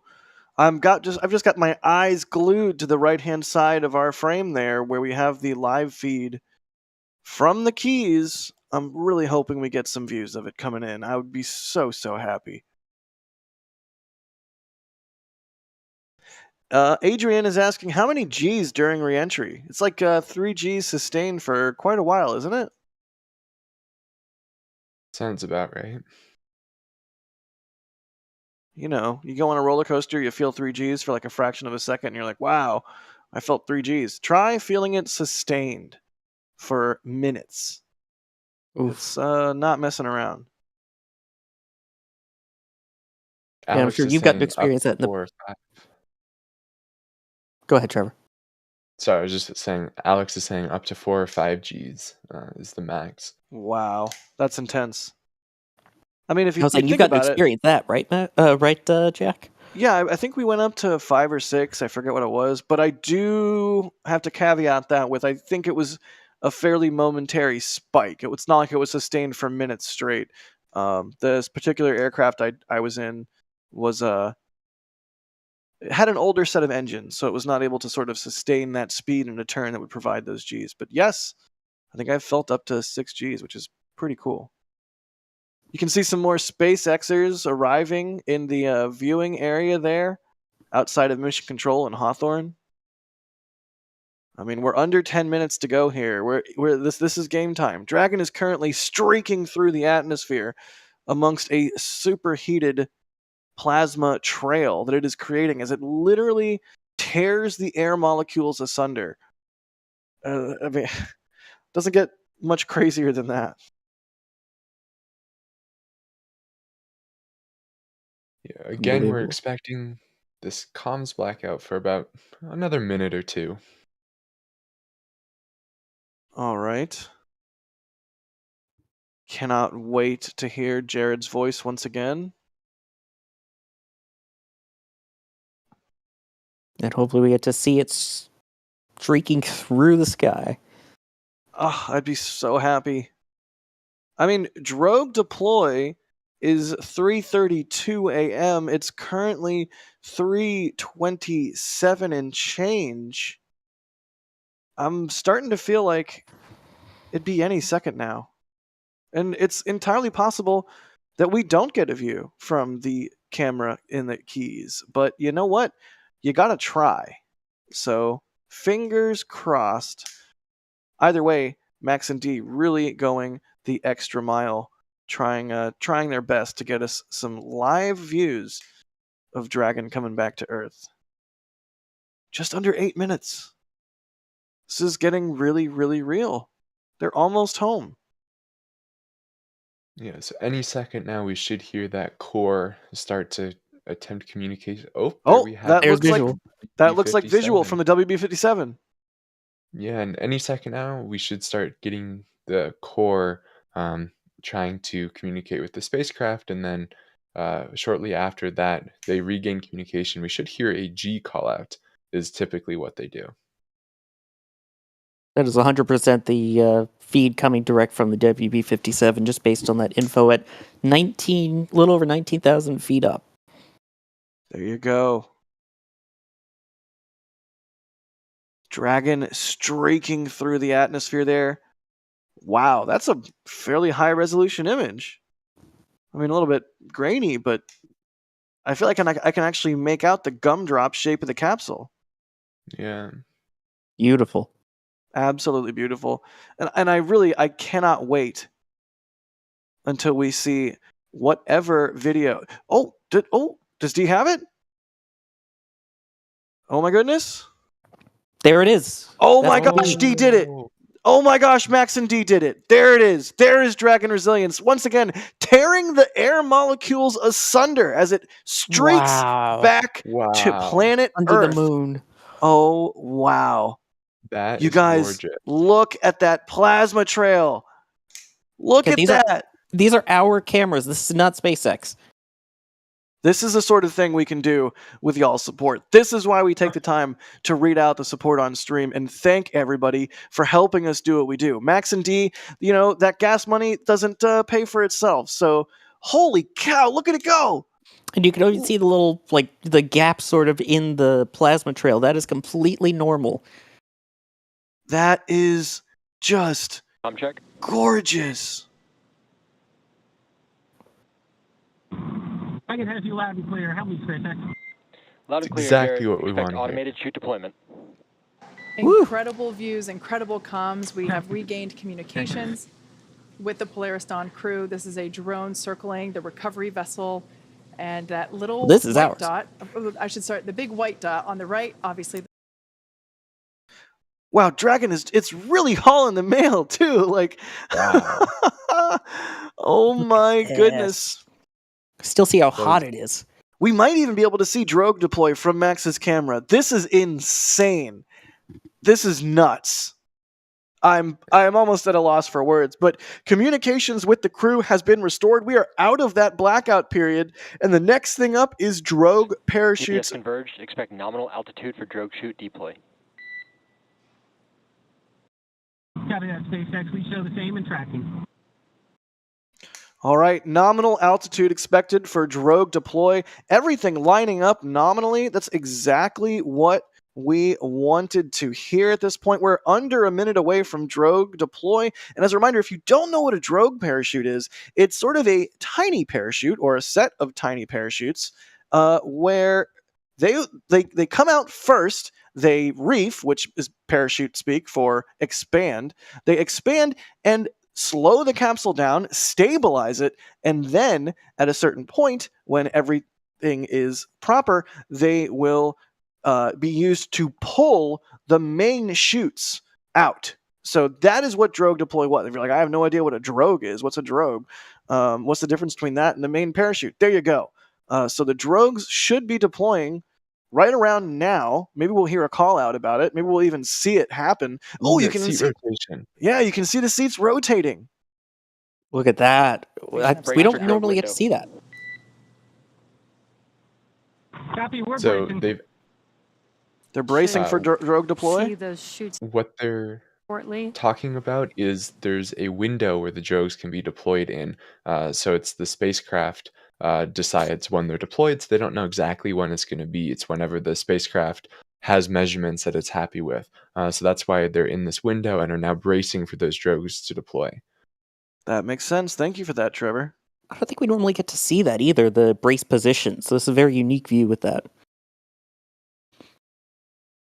Yeah, it's just something about having the in-capsule views that really makes all the difference, right? Yeah, it makes it more human. Absolutely. And ultimately, isn't that what this mission is all about? There's Humans. Drogues. There they are. There's the Drogues. All right. So we'll see those reef, which means they're going to open up, continue to decelerate and stabilize the Dragon capsule there. A view from the nose cone. What'd you say, Trevor? Sorry, go ahead. SpaceX visual on 2 healthy drogues. Yep, as they just said, I had said 2 healthy drogues. Copy that, SpaceX. We show the same. There you go. You can see they have reefed. They've been expanded. Wow. And from this thermal imager, you can just really see the amount of heat coming off of Dragon's heat shield every time it points towards the camera. It's just positively glowing with infrared energy. And that little bit of spinning is totally okay. Totally nominal. There goes the Drogues, pulling out the main chutes. Thank you, Drogues. You did your job valiantly. Now we have 4 main chutes. And those will slowly begin to reef as well, as you can see right there.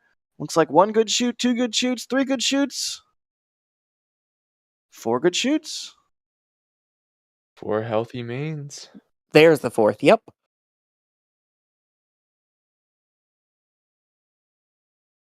And again, they could land on, I believe, 2 parachutes safely if they absolutely needed to, but there's the 4th one. Taking its time, but it's out. Yeah, and this kind of slow deploy of this one is actually something that SpaceX and NASA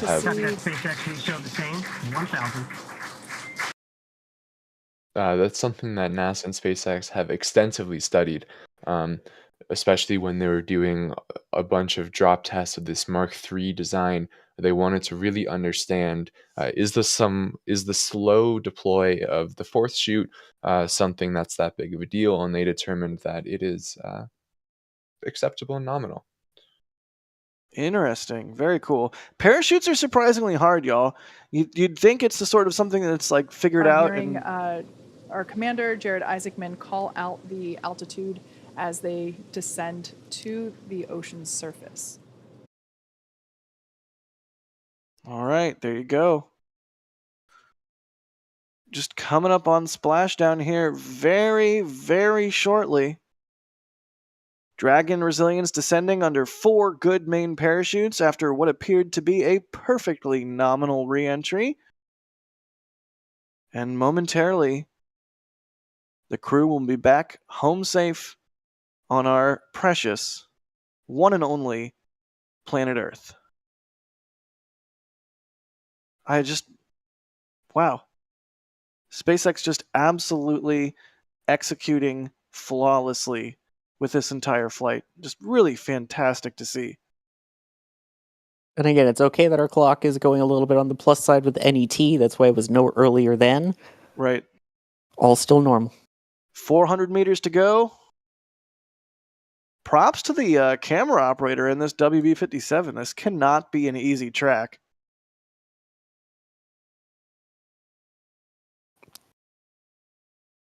Again, with that infrared view, really seeing the heating that the capsule took. Right. I believe this is their one of the SpaceX drones or cameras on board their recovery ship. Ah, so this isn't the WB. That makes sense. Getting awfully close here. Crew should be bracing shortly.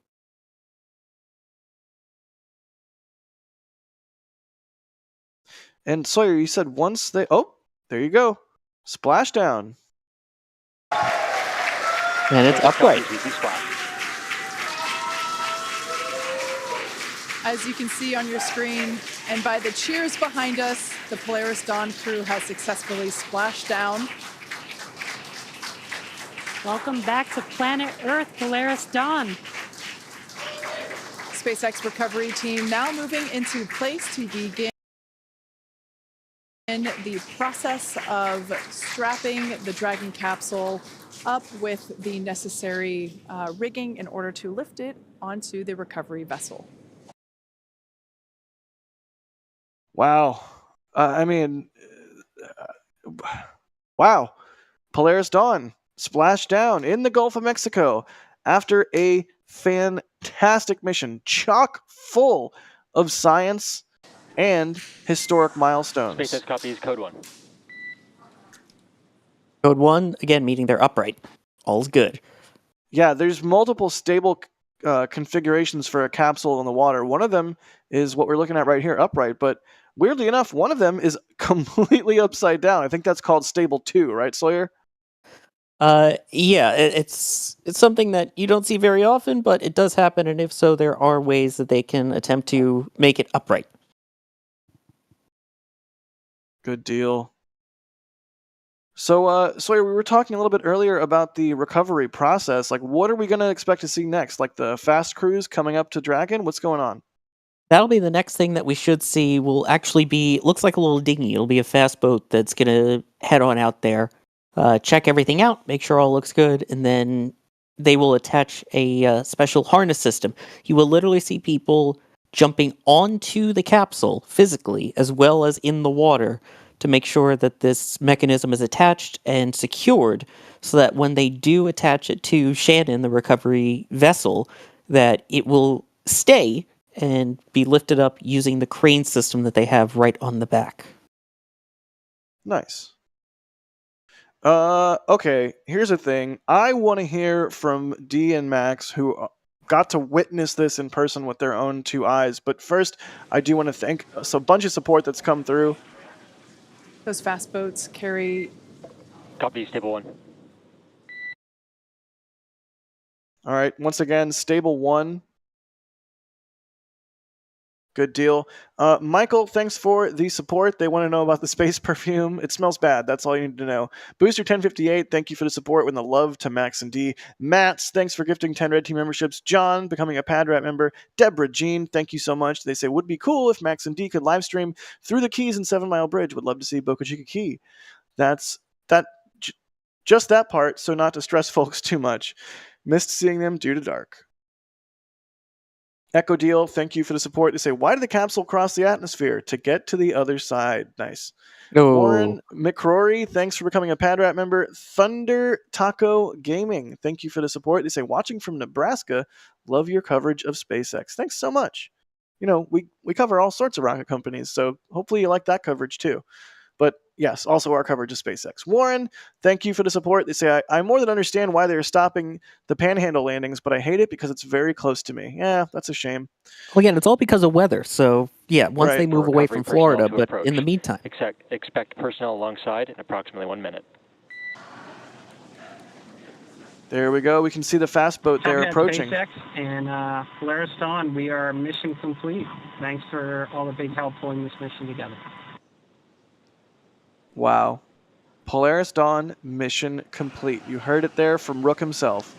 Now, we did see a jet ski pass by. That jet ski has a couple recovery... That's a drone view of the capsule. On board. You could see the red They've light got the that go is on the to capsule.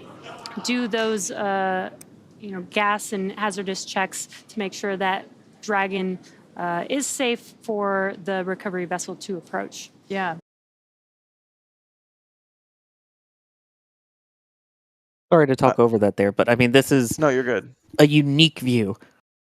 Yeah, this is a really, really interesting view. I mean, I did not expect to have a view of the capsule up close as it's floating in the water and waiting for the fast boats to approach. This is really some like Close Encounters of the Third Kind vibe. I don't even know. I don't even know what to call it. This Very is amazing. sci-fi. Yes, thank you. It's very sci-fi. Oh, Max is cooking something. Look at the charring, by the way, on the side of the vehicle as that first fast boat approaches with the light. I mean, it did just tear the atmosphere asunder. You know, no big deal.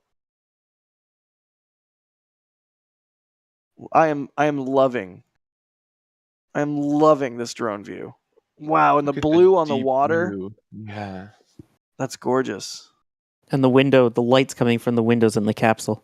Right? Imagine if this had been a daytime landing. That would have been amazing. This is still absolutely beautiful, though. Once again, Polaris Dawn, Splashdown in Dragon Resilience, just off the coast of the Dry Tortugas, which is near or part of Key West, Florida, at 3:37 a.m. Eastern Time. And now we are watching the recovery crews begin the process of checking out the exterior of the vehicle, using little sniffer devices to make sure there's no hazardous gases or hypergalls where they shouldn't be. And yeah, pretty soon we'll get Dragon recovered by what was the recovery craft? Trevor? Shannon? Oops, sorry. Yeah, that's the sniffer on that stick there. The old sniffer on a stick. This will be the second time that Shannon recovers the spacecraft. Also recovered it on Crew 1, and then Megan recovered it on Inspiration 4. Also during this time, they do have a crew going out and recovering all of those main parachutes, and I believe they also try to recover the drogues, just to not litter in the ocean, which is awesome. Yeah, littering in the ocean, bad. Also, hey, maybe you can reuse the drogues. Well, when you think of also Dry Tortugas, that's related to the tortoises and turtles out that way. Oh, you guys. You guys, if you follow Max on Twitter, you already know. You already know. But if you don't, you should be, because, well, you could see what Max has just finished cooking. Oh my gosh. We're definitely going to have to show that. But in the meantime, we are watching the fast boat come up with the old sniffer on a stick to make sure there are no hazardous gases where they should not be. What a fantastic view of recovery. Yep, you can see additional boats coming by too. Do they all that just may be jet have ski. like a bunch of lights on the underside of each boat or jet ski? It's almost like the when you see a car with like the underlights, it's like that in boat form. I don't know, but that water is gorgeous. It really is. I mean, hey, it's the Florida Keys, right? Yeah.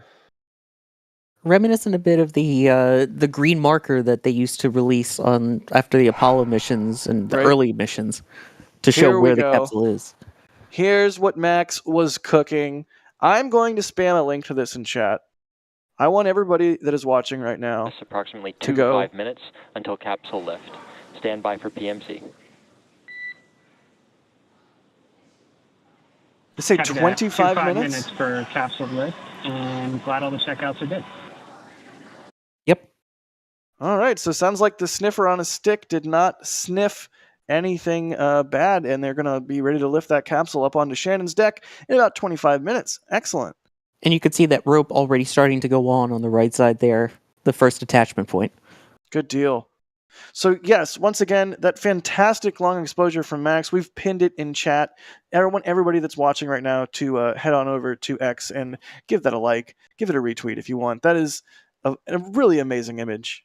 It's a really phenomenal image that is historical. It's it's not just another photo of the spaceflight activity. It's a historic image, and Max and Dee really went the extra mile to get us those amazing live views of launch and even some amazing imagery as well. So thank you to them both.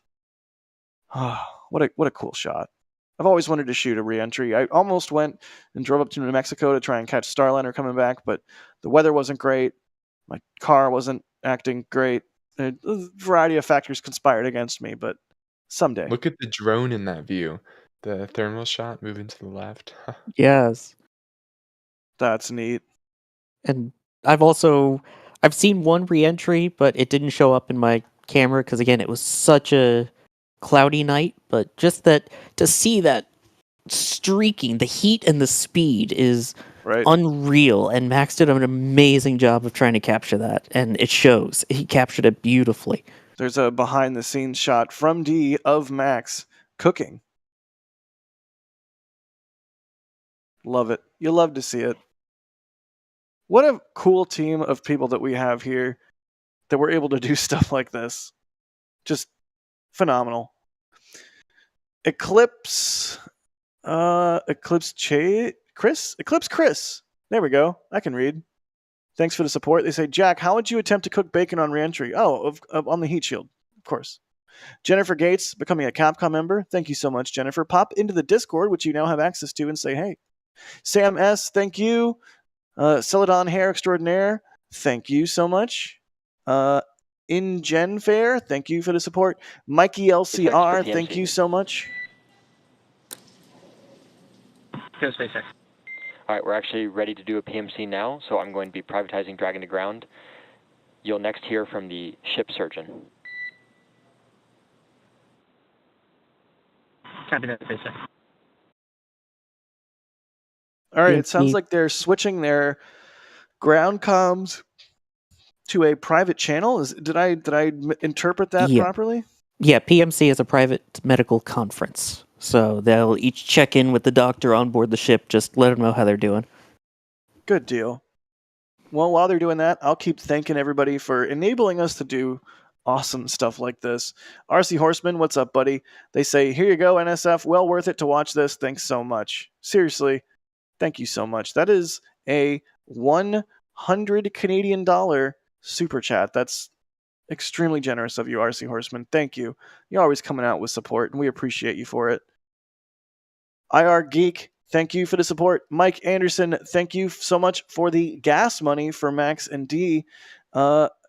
Pacific Northwest UT, thank you so much for gifting 5 red team memberships. Bloodhound with a $20 tip to tips.nasaspaceflight.com. They say, that was an incredible view. Nicely done, Dee and Max. Here's to some coffee and gas for you for your drive back whenever that happens. Very kind of you. Brian Owen gifting 5 Red Team memberships, Faza becoming a Red Team member, and finally Caitlin with a $10 tip to tips.nasaspaceflight.com saying, thank you, Jack, Trevor Sawyer, Max and D, and Jay for staying up late to cover this. Crew Splashdown is one of my favorite things to watch. What an amazing time in human spaceflight.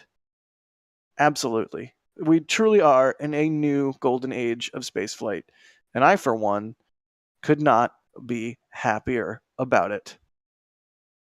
Thanks, really, everybody. Thank you for the support. And once again, always got to say it, doesn't have to be a monetary thing. We appreciate all just coming out and watching, hanging out with us just the same, whether it's with a super chat or with just hitting the like button, telling your friends about us. We appreciate you. Looks like the WB-57 is continuing to do loops, no longer in that racetrack, but still hanging out in the area. That's really interesting.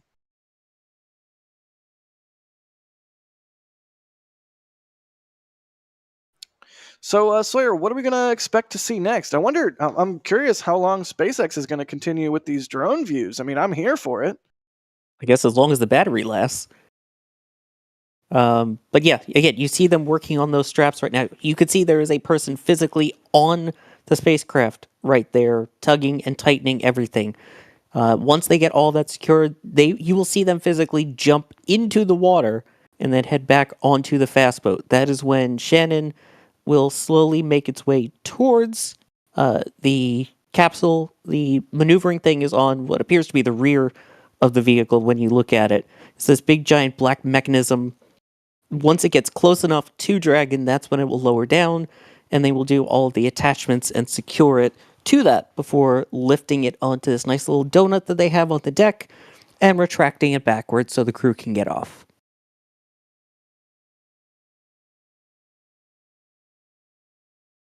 Maybe we can see that boat from the drone view. There it is. There is Shannon, it looks like.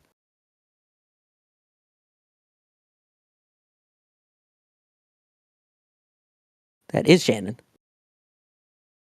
I believe based on the callout SpaceX made, they're probably 10 to 15 minutes until they start that process of lifting it. But timeline could have been condensed since then. They've gotten pretty good at getting Dragon out of the water quickly. Yep. You see also the helipad on top. Once the crew is off the capsule, that's where they will then board the helicopter and go back to land. And you saw a little glimpse of that lifting mechanism there on Shannon. All of these views are just fantastic. It's so interesting to see this recovery process play out live before our very eyes. And I believe they're using Starlink to do so. So once again, Starlink enabling some truly amazing stuff here. And you just love to see it.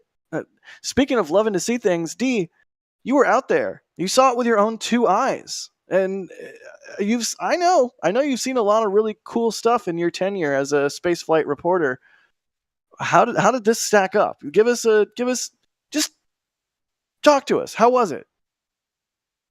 Oh, it was incredible. We knew when the sort of comms blackout was starting and when plasma might be expected to be visible, but at the same time, we didn't have like the super exact track and time. And I took comms out of my ear because I wanted to be fully focused on tracking. So Max and I were looking at each other and just waiting for something to be visible. And we kept waiting. And I think we waited longer than either of us really expected to be waiting for it to be visible. The nerves were certainly growing. We were like, oh, did we mess up? Are we not going to see this thing? And then sure enough, pretty dang near right below the moon, close to the horizon, I start to see the trail of plasma, and it's actually getting higher in the horizon. So if you're looking at Max's photo, the left side is where that started, and it sort of the trail trailed off towards the right side of that image, visibly to us higher in the atmosphere, and seeing that, watching the trail of plasma slowly reduce until the capsule was just a dot, and then there was eventually it was like not bright enough to see anymore. Just really cool. This is not my first reentry. This is the first one that I traveled 6 hours plus for, though, and it was so incredibly worth it to know 4 people are now back on this planet. It is hard to put into words. Seeing, I mean, we're used to rocket launches, but we also see the rocket, we see the capsule. Here, we're just seeing plasma in the sky, and seeing that, and knowing there are 4 people in there. Right. It's hard to put words behind that. Right. I think we even were getting some comms from Jared during the portion of the stream where we were taking your views, like you and Max's cameras. If I'm not mistaken, I could be misremembering. It was all kind of a blur, and it happened really fast. But I feel like we were hearing Jared talk as we watched them blaze through the atmosphere on your cameras, which is just utterly mind-boggling to think about. And the fact that the plasma trail from your perspective was nearly in front of the moon. You know what immediately I started thinking about, don't you? A lunar transit. We talked about it. We talked about it beforehand. That wouldn't it be cool? And you know what? If reentry had happened about now, I think it'd be lined up. But I mean, like I said, we didn't have the exact track. We could not have tried to plan that out. Right. And someday that shot will be possible. Add it to your bucket list of shots. Yeah. It is on the bucket list shot list. Imagine like when you get a rocket launch that does a lunar transit, you can see like the shock waves from the acoustics, from the acoustic energy. I wonder. That must be so different. And then, of course, I would love to see that from different perspectives during reentry, when it's traveling at different speeds. Right. And that if you could see like the different angles of the refraction of the light, that would be so cool. Yeah, I know I'm talking circles rather than no, you're good. Having words to back up how cool an experience and we weren't alone. I should say there were other people out just in this park specifically to watch the Dragon capsule and the crew return. And that's always cool to see. Yeah, for people to be out here at 3:30 in the morning, these people either they traveled here or they are just around here at the moment, and they made an effort to be out to see this happen. I love the community of spaceflight and seeing people out rooting for Polaris Dawn. Warms my heart. That makes me so happy. I wouldn't have necessarily expected people to even know where to go, or especially not care enough to go there this early in the morning. That makes me really, really happy to hear. Oh man! All right, so looks like we've got some a very long and rewarding night. Max, you sound like the adrenaline might be starting to wear off a little bit, but seriously, dude, congratulations on. Can I? You know what? I'm just gonna do it. I'm gonna tell chat. There was a moment there in our back channel where you indicated that we were not expecting to get views from your cameras. And then, sure enough, we got views from your cameras. So I'm so glad it worked out for you guys. You put in the effort, and it paid off. And we thank you for it.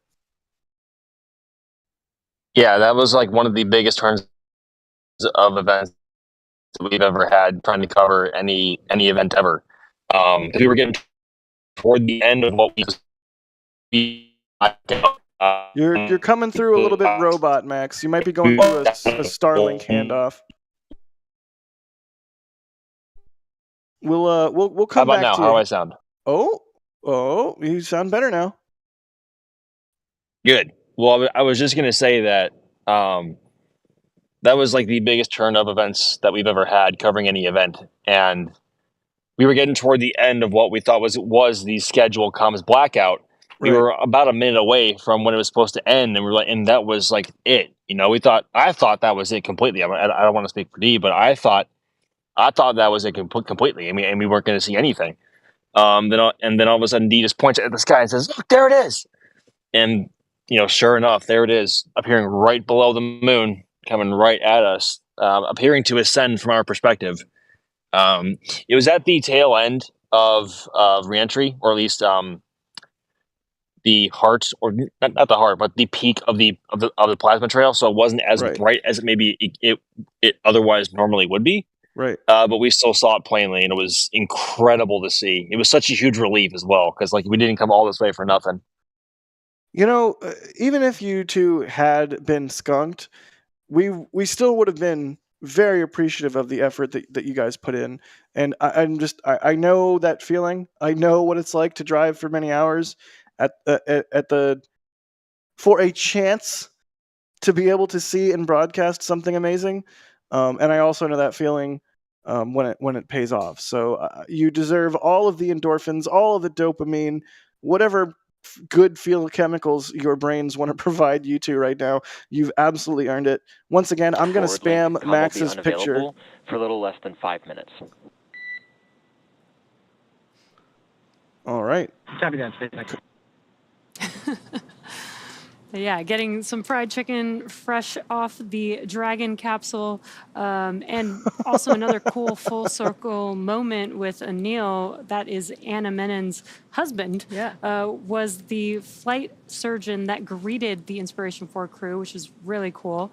And now Anna has completed her mission in space. Just so cool to see that full circle moment. Again, I can't believe this is all happening on the same day that the Inspiration 4 launched 3 years ago. That's pretty cool. Man, just imagine all of the amazing spaceflight milestones we've seen in about the last, 3 to 5 years. Just think about that. We've gone from Starhopper to getting close to the 5th launch of a full-stack Starship. We've gone from, Trevor, what was the cadence of Falcon 9 like 5 years ago? What was a good year for Falcon 9 5 years ago? Yeah, so 5 years ago, and the most they'd launched in a year was actually 2018 with 21 launches. 21? 2019 had 13 launches. SpaceX has now done more launches in a single month than they launched in 2019. That is truly exceptional. That is just outstanding. And I bring that sort of thing up because there is so much more to look forward to. And if you think about where we've been from 5 years ago till today, just take a moment, if you will, and imagine where we'll be 5 years from now. And I'm not just talking about SpaceX and spaceflight. There's a bunch of other companies coming online or hitting their stride. And not only that, imagine where NSF will be in 5 years. Because I know we've come a long way in 5 years. Let me tell you, I've been here the whole time. And just thinking, with everybody out there turning up in the middle of the night, hanging out with us and getting nerdy, 5 years from now, who knows? Who knows what we could all be up to? What we all could be watching stream live. Yeah. If I can just jump in here a sec, we have a great view now from onboard Shannon on the rear side of it. You could see from those drone views earlier that it's been backing its way up towards the capsule. There's that white little inflatable bit that is used as a buffer so that the capsule and the boat don't crash into each other. Just off to the right, you have one of those fast boats sitting there waiting. You've got the teams that are in the water ready to help with the connection, as well as you could see the crews there right on the back with those ropes in their hand. They will work together to make that connection and secure all of the hooks on, and you'll know that they're really close to lifting once that back arm that you see there lowers downward. And that will kind of go looking like it's going to almost hug Dragon. That's when they'll get the cables attached and everything hooked up to lift it onto that circular donut type structure you see in that view. Good deal.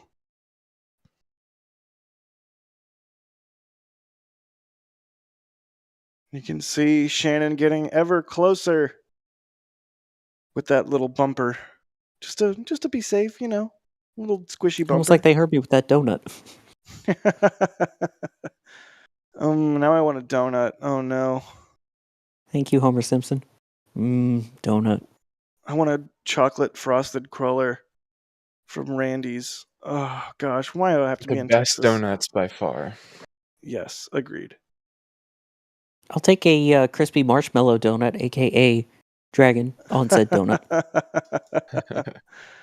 Well, I mean, what's the coolest way to roast a marshmallow? I would say using reentry heating. And speaking of reentry heating, I believe this is a replay we have of reentry from our very own Max Evans. Oh gosh, I just can't even imagine what it would have been like to see this with my own two eyes. Even with this amazing view here, this is roughly what it would look like to your eyes. And even the camera itself does not do it justice at all. The camera makes it look a little bit brighter than it actually was, but you saw a lot more detail in the plasma trail behind the capsule. It was wild. What I'm curious about, Max, is the color. Sort of the color that we're seeing in this replay. It mostly just looks like a bright. 5 minutes until capsule lift. Copy that. 5 minutes till capsule lift. Was there color in there? Was it like the red and the purples and everything, or was it just sort of a bright white light to your eye? The predominant color from the trail and also the capsule itself was orange. It's like orange. Almost exactly. Yeah, it's orange. Exactly. I remember when I watched Crew 6 come back, it was a mixture of colors, and there's fish jumping out of the water over here. Lovely. When Crew 6 came back, it was a mixture of like blues and purples and oranges, but then again, that was through peak heating because we were fortunate enough to see peak heating from the cave itself because it was splashing off in Jacksonville. But here we caught the very end of it, and we saw pretty much the heat shield itself glowing orange, and then the plasma trail behind it. That's absolutely fantastic. Wicked. Just fantastic stuff, Max. And at least it's the fish jumping, not the roosters biting. Oh gosh. I do want to point out Phlogistan Jones saying the inflated bumper is called a fender in maritime language. Thanks for that. So if they hit, is it a fender bender? I mean, not if the fender doesn't bend. Did you guys see the drone landed on the helipad? No, I didn't. Oh, good yes, shout, Trevor. That was a good catch. We should just be a few minutes away from Shannon lifting Dragon onto the deck there, onto that little donut sort of structure. And you see the crew's physically climbing on Dragon to make sure all those connections are tight. I love how Brace for capsule they're lift. right up literally on it. There they go. Thanks for bracing. And then just jump in. All right, sounds like they are bracing for lift. And yes, that SpaceX recovery technician just leaping off of Dragon into the water. What's the coolest dive you've done? Oh, just off of a just landed space capsule into the Gulf of Mexico. No big deal. I'd love to see their book, the procedure. When complete, yeet. Yeah, right. There you go. You can see the liftings fixture there. Getting Dragon resilience on board recovery ship Shannon. And you can really see the effects of that reentry on the Dragon capsule. It looks like a well-used spacecraft, and indeed, it is. And that hatch right there is where they will be exiting. Of course, that is not the same hatch that was used during the EVA. That is under the nose cone. Right. Thank you for that, Trevor. Yeah, the last time that side hatch was open was just before launch, a couple hours before when they sealed it up. A little bit of water coming out of one of those enclosures there. No big deal. What a beautiful machine. How come space capsules always look like they have faces? Crazy to think, by the way, that about an hour ago they were technically still in space, and now they're on a boat. Yeah, that's just insane. SpaceX making it look easy. This entire thing was in space essentially minutes ago. Now that it's on the boat, I think it's kind of a good time to just have the conversation about how Board the recovery smooth vessel. from the Recovery outside. personnel are completing final checks. Stand by for translation to the egress platform. Copy that, SpaceX, anyway. Like from Go the external ahead, Trevor. perspective, that mission certainly seemed to go pretty smoothly despite them having so many firsts and so many brand new things that they'd never done before. I mean, that's why you train, right? And the Polaris Yeah. crew definitely trained their tails off to get this to go as well as it did. Not just on Jared and the rest of the crew side, but also I'm sure on the SpaceX side as well. A lot of work went into this mission, and just a heartfelt congratulations to anybody who was involved with this historic milestone. Really, like you said, Trevor, just by all accounts, it seemed like just another Dragon mission when it was anything but. And of course, there were some delays and misstarts at the beginning of this whole thing, with Dragon taking a little bit of extra time to get launched into space due to those recovery weather considerations. But you know what? They added the new Splashdown location off the coast of Dry Tortugas, and they just utterly nailed it. You love to And see it. the fact that they added a location like in the middle of delays is crazy. That is so fast. Looks like they're now installing some plugs into the outlets of the Draco engines there. Yeah, you can see the crew still with their gas masks on, just in case. It's another extra safety precaution for the people Looking for on you're board okay to come before on board they. with cameras.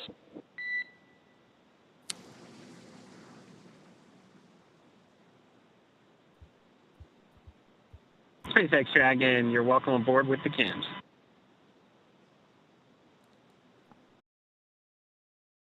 Looks like we're about to get a view inside the capsule. SpaceX letting the crew inside know, so that they, they're not like picking their noses or nothing.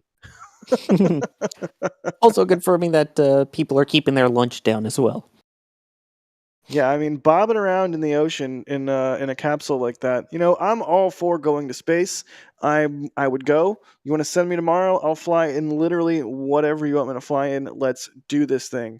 I think the more challenging part for me would be bobbing around in the ocean in a capsule, especially if the sea states are not super cooperative. So, The yeah, sea looked pretty calm to me.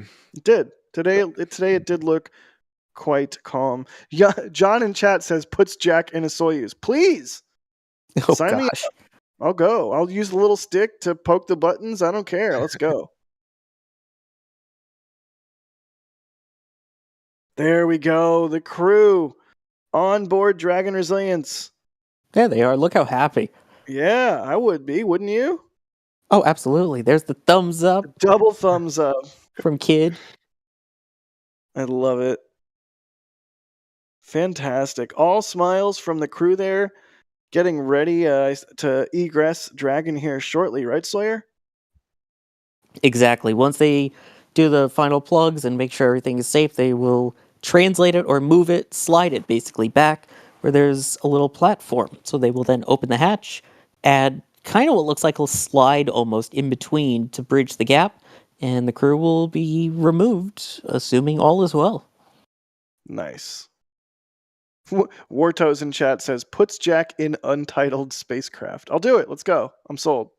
Also, shout out to the person who made the Doctor Who reference with the "Are you my mummy?" with the gas masks. Nice. Yeah, I saw somebody asking about the gas masks. Why do they need gas masks, Sawyer? It's because of the hazardous nature of the propellants for the Draco thrusters, right? Exactly. Yeah, those are chemicals that typically they're not like you add fire and oxygen to it. They're just so toxic that you touch the two of them together and they will cause flame and cause thrust. So yeah, it's one of those where you don't want to breathe that. I'm sure. Which one of you has the actual names of the chemicals and can be smart and say them? One of them is nitrogen tetroxide, right? NTO? Yes. And what is the other one? Hydrazine? Exactly. Like yeah, monomethylhydrazine and nitrogen tetroxide. And they are pyrophoric, which means when you combine the two of them, they just instantly ignite. Which they're not pyrophoric, they're hypergolic. Oh, sorry. Well, I'm an idiot. Continue, Trevor. Pyrophoric is hypergolic with oxygen. So like TTEB is pyrophoric because as soon as it contacts oxygen is when it ignites. Hypergolic is more general to something that's not necessarily oxygen. At least that's Got my it. understanding. That could be wrong, but I believe that's correct. Good deal. By the way, look at the X marks the spot in the water there. They almost nailed it dead on center. That's cool.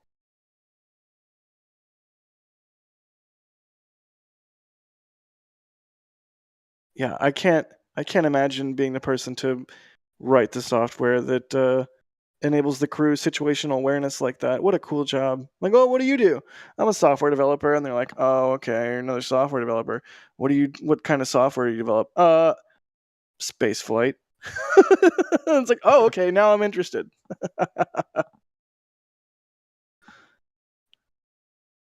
Oh, man. Also, they could see the camera as well looking at themselves. We got a fun kind of a little infinity shot there. Yeah, at this point they're just waiting. Go ahead, Trevor. No, I was just going to say Dragon's control panels are so clean. Like, it really is such a futuristic spacecraft. It really is. I'm excited. I'm excited for Fram now. The next sort of private commercial mission that they have coming up. That's going to be a doozy as well, I'm sure. Yeah, non-ISS private mission. There you go. Thank you. Yeah, because there's also Axiom, right? Correct. Mikey LCR. There's another crew ahead, Trevor. launch in there's another crew launch in 10 days. It's the Yeah, cadence that's of wild. these is impressive. It really is. Mikey LCR, thank you for the support. They say Max and D-Rock, that pic of Max's is stunning. Yes, it's pinned in chat. If you haven't seen it yet, check out the pin there. Philip Peters, thank you for the support. They say fantastic coverage. Watching from Leicestershire, UK. I think I'm saying that right. There's the translation back. Wow. Yeah, just hit it with a hose. Yeah, that'll clear out your thrusters. And Jay in our back channel telling me it's Leicestershire. Because, of course, why would you write something the way that it's supposed to be said? You would add extra syllables and stuff because that makes total sense. The Mimi 4x, thank you for the support.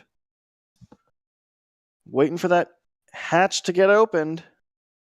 Yep, the last plug's going in. You see, again, the gas mask for now and the sniffer on a stick back out. Good old sniffer on a stick.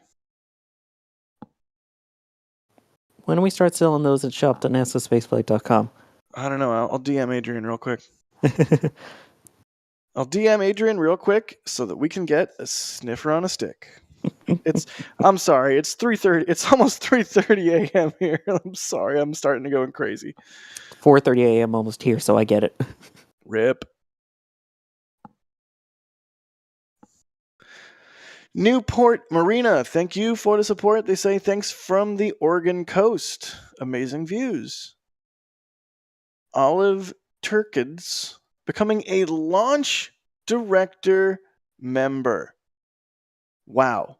Olive, jump into Discord and say, hey, enjoy all the sweet perks you get. Ooh, that's insane. That's just outstanding. Thank you so much.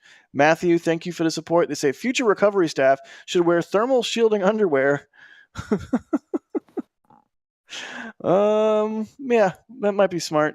Thomas Ray, thank you for the support. They say, would you agree that this has been the most spectacular visual of a reentry of a Dragon NSF has ever covered? Oh, that's tricky. That NSF is covered with our own cameras? Yeah, yes, I'm not considering sure. I think it's only the second reentry that we've covered with our own cameras. Spinu, thank you for the support. They say thanks for the shots. Really great from Romania. Danielle, thank you for becoming a Padrat member. Chris, becoming a Padrat member.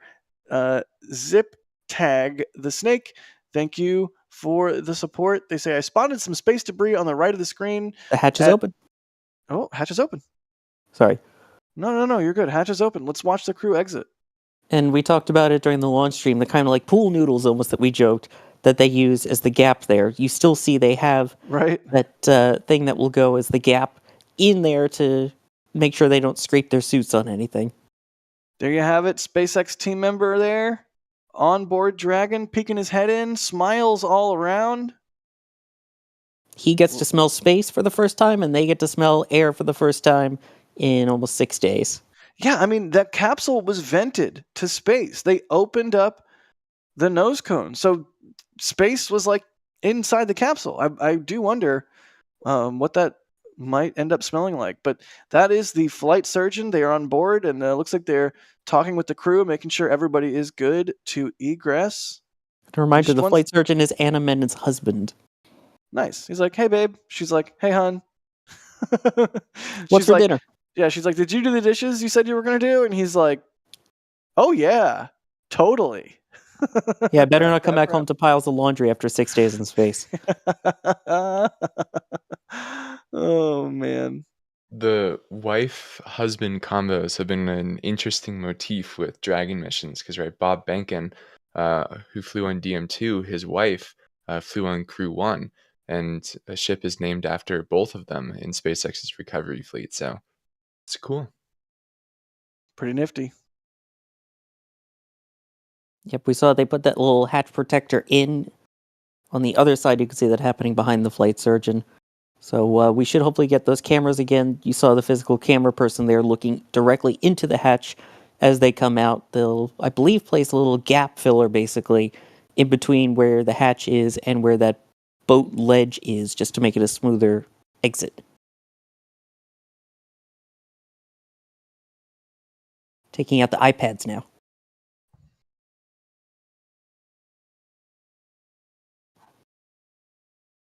I wonder if Apple's ever been like, hey, can we see what an iPad, like what happens to an iPad after it's been on orbit for a bit? Well, especially now in this higher radiation environment that they went through at the Van Allen belts, yeah. Yeah, good point. And there we go, doing the final preps for egress, as they call it. Ingress going in, egress coming out. Looks like they should be stepping out here shortly. I wonder if we'll get any words from the crew, or maybe they'll just do a bow and walk off. I'm curious how this is going to go. And it's also interesting to compare it to the ISS missions. Oh, there's the happy waves. Yes, you love to see it. Because the ISS missions, they typically come out with a stretcher just for their safety because they've been away from gravity for 6 months, whereas this is 6 days. Right. Oh, I see Snap. There he is. Yep, not numbered up this time, but yes. That's John Krause, friend of the channel. Friend of the channel and genuinely awesome human being. There he is! I remember meeting him at his first launch. Somebody screenshot this and send it to Snap. That's awesome. Excited to see that photo from him later.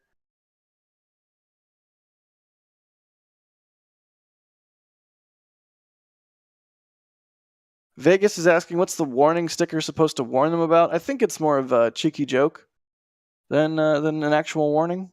I think it'll play with the 1.21 gigawatts reference from Back to the Future. Right. It's cool that they're still able to have a good time and make these jokes, despite it obviously being extraordinarily high-stake mission. Right. I mean, you got to have some levity here and there. You have to be serious when the circumstances call for it, and you have to be not serious when the circumstances call for that. I mean, you can't just be on and 100% business mode like the whole entire time. That's not a way to live. Part of the human experience is laughter, and there's absolutely a place for it, if you ask me. And I'm with you, Trevor. I'm glad to see sort of some space made for a little bit of humor here and there. That's the footrests that are being taken out, by the way, to make egress easier. Nice. Their poor feet are going to be so tired if they don't get to rest.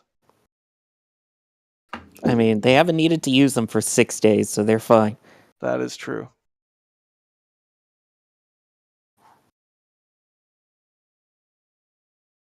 All right, just waiting on crew egress here.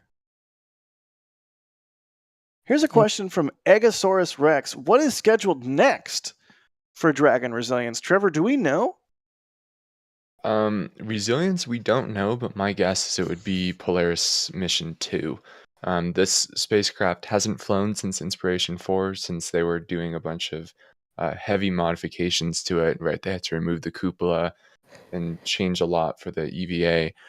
So my guess would be that it's probably going to be on hold for that next Polaris mission. However, there's always a chance that they do some shorter mission, like in Axiom flight or another flight where they don't dock to anything. Although the only other flight right now is that polar mission that Jack was alluding to. And that, we believe, is going to be C210 Endurance. So my guess is next Polaris flight.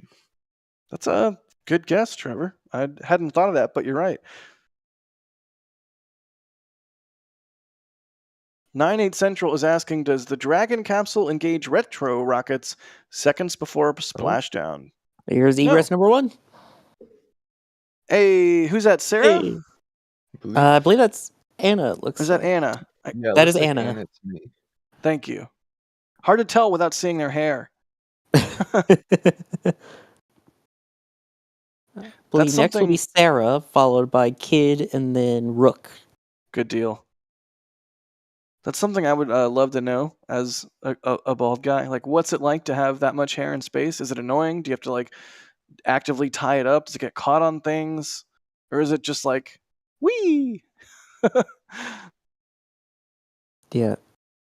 Alex in the back channel pointing out, like I was mentioning earlier, given that it's only 6 days, no stretchers needed. They're hopping right out and giving finger guns.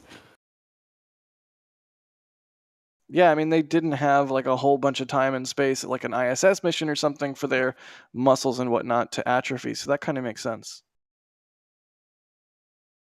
Yeah, but even though they have Splashdown and the Polaris Dawn mission is over, they'll still be doing a bunch of tests. And there you can see Sarah exiting the space or egressing the spacecraft. So just Kid and Jared left. There is Sarah. But now that they've splashed down, they'll continue over the next few days doing some experiments to see, how those few days in space affected them from a fitness perspective and whatnot. So amazing. Still more data to be gathered.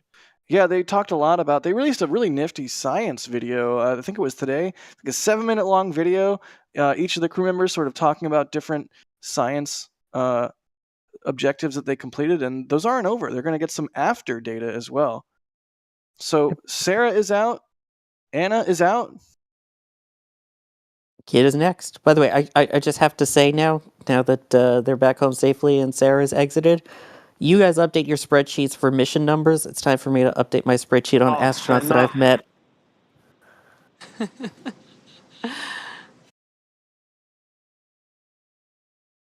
I got to fly with her in 0G, and now she's been to space. Go, Sarah! Go, Sarah, indeed. Sorry, Go, Polaris. There you go. Kid walking off. Next up, our venerable commander, Jared Isaacman. Doing this for the second time. Right? Same spacecraft, and I believe same boat. Nice. No, never mind. Inspiration 4 was Megan. Still, same spacecraft. Yeah. Here we go. He is egressing right now. You can see Cruz helping him not wang his head on the top of the capsule there.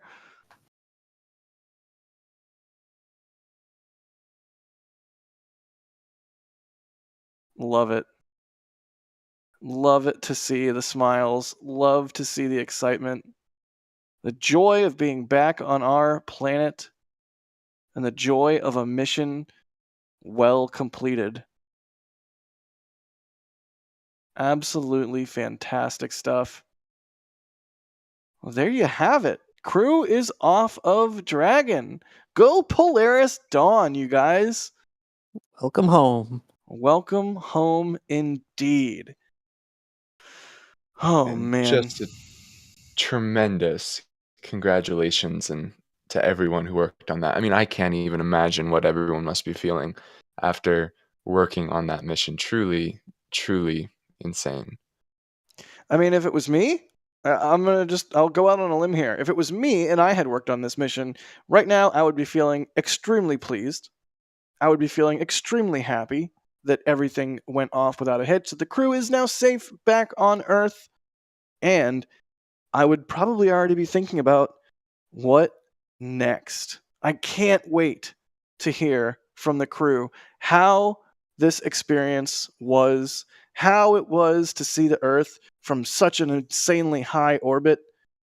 And I really can't wait to hear what's next for Polaris as a program. This was so phenomenal. This is just absolutely a phenomenal moment in spaceflight history. Trevor, I think you're right. I think this will go down as the most exciting mission of the year. And all I want now, as a greedy spaceflight fan, is I want to hear from the crew about their experience. I want them to talk about the science they were able to do. And I really want to hear what's next for the Polaris program in SpaceX. It's going to be an amazing couple of years to come. Yeah, it's just getting started.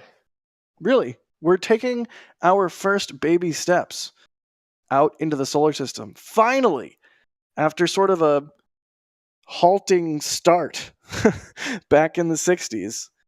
Just absolutely fantastic. Really quickly, I want to thank some people for their support, because once again, gas is not cheap, time is not cheap. It takes an entire team of people here at NSF to do what we do, including Max and D driving 6.5 hours across Florida to bring us those insane live views of Entry. So got to make sure we thank everybody that help us do what we do, which is just the coolest freaking job in the world. Casio becoming a PadRat member, we appreciate you. Olive Kids saying go Dragon with the super chat, thank you, we appreciate you. Torsten becoming a Red Team member, thank you, we appreciate you.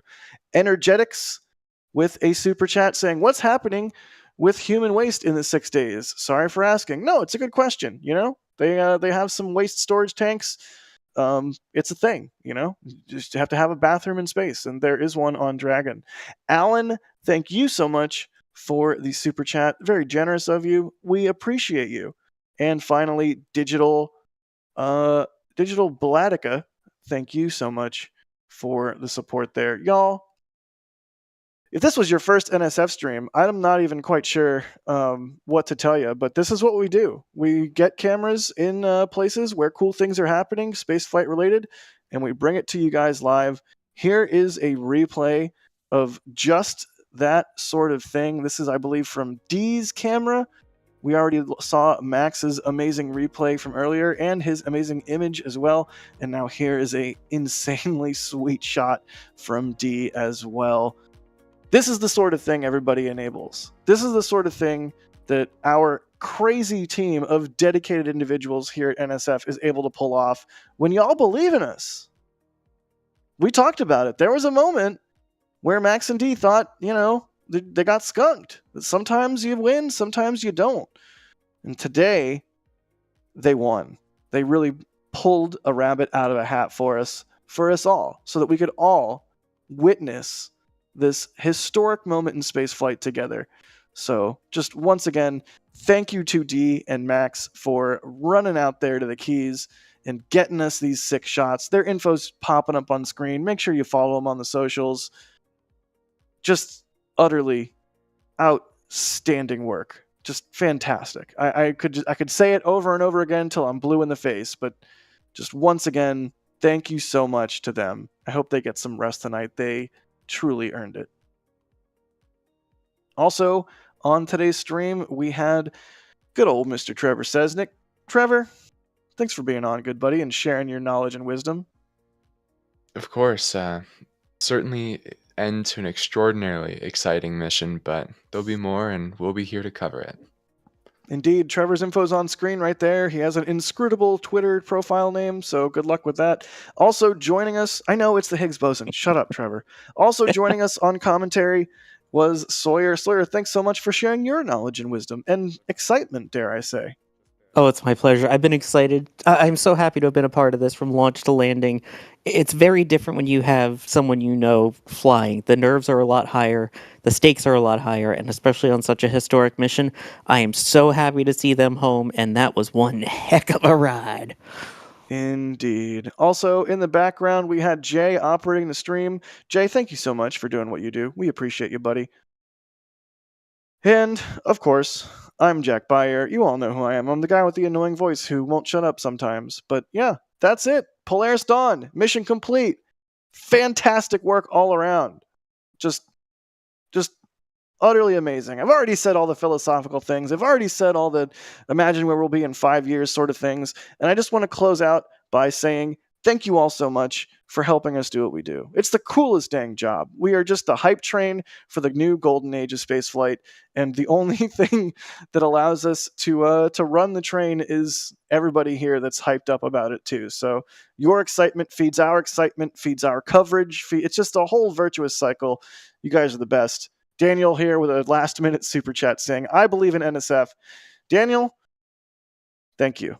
I believe that NSF has a whole bunch of cool stuff to come, thanks in part to all the amazing stuff that is coming down the pipeline in modern spaceflight. Thank God for that. What a bleak world we live in without it. Anyways, I digress. That's been another NSF live stream. Polaris Dawn, complete. The crew back safe on our planet.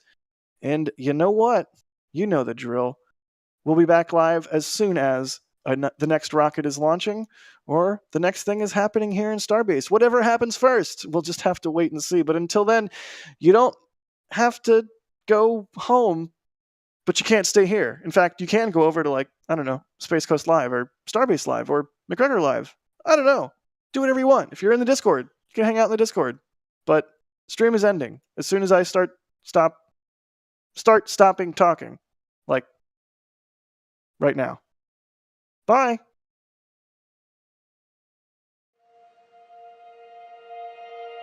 And here we go.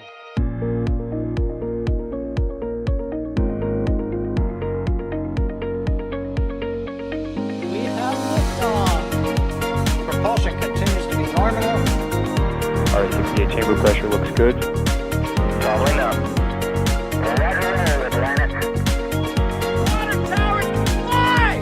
Yes! Echo down to nominal. Flight downside FD off. Say again, FD off. Off. It's orange!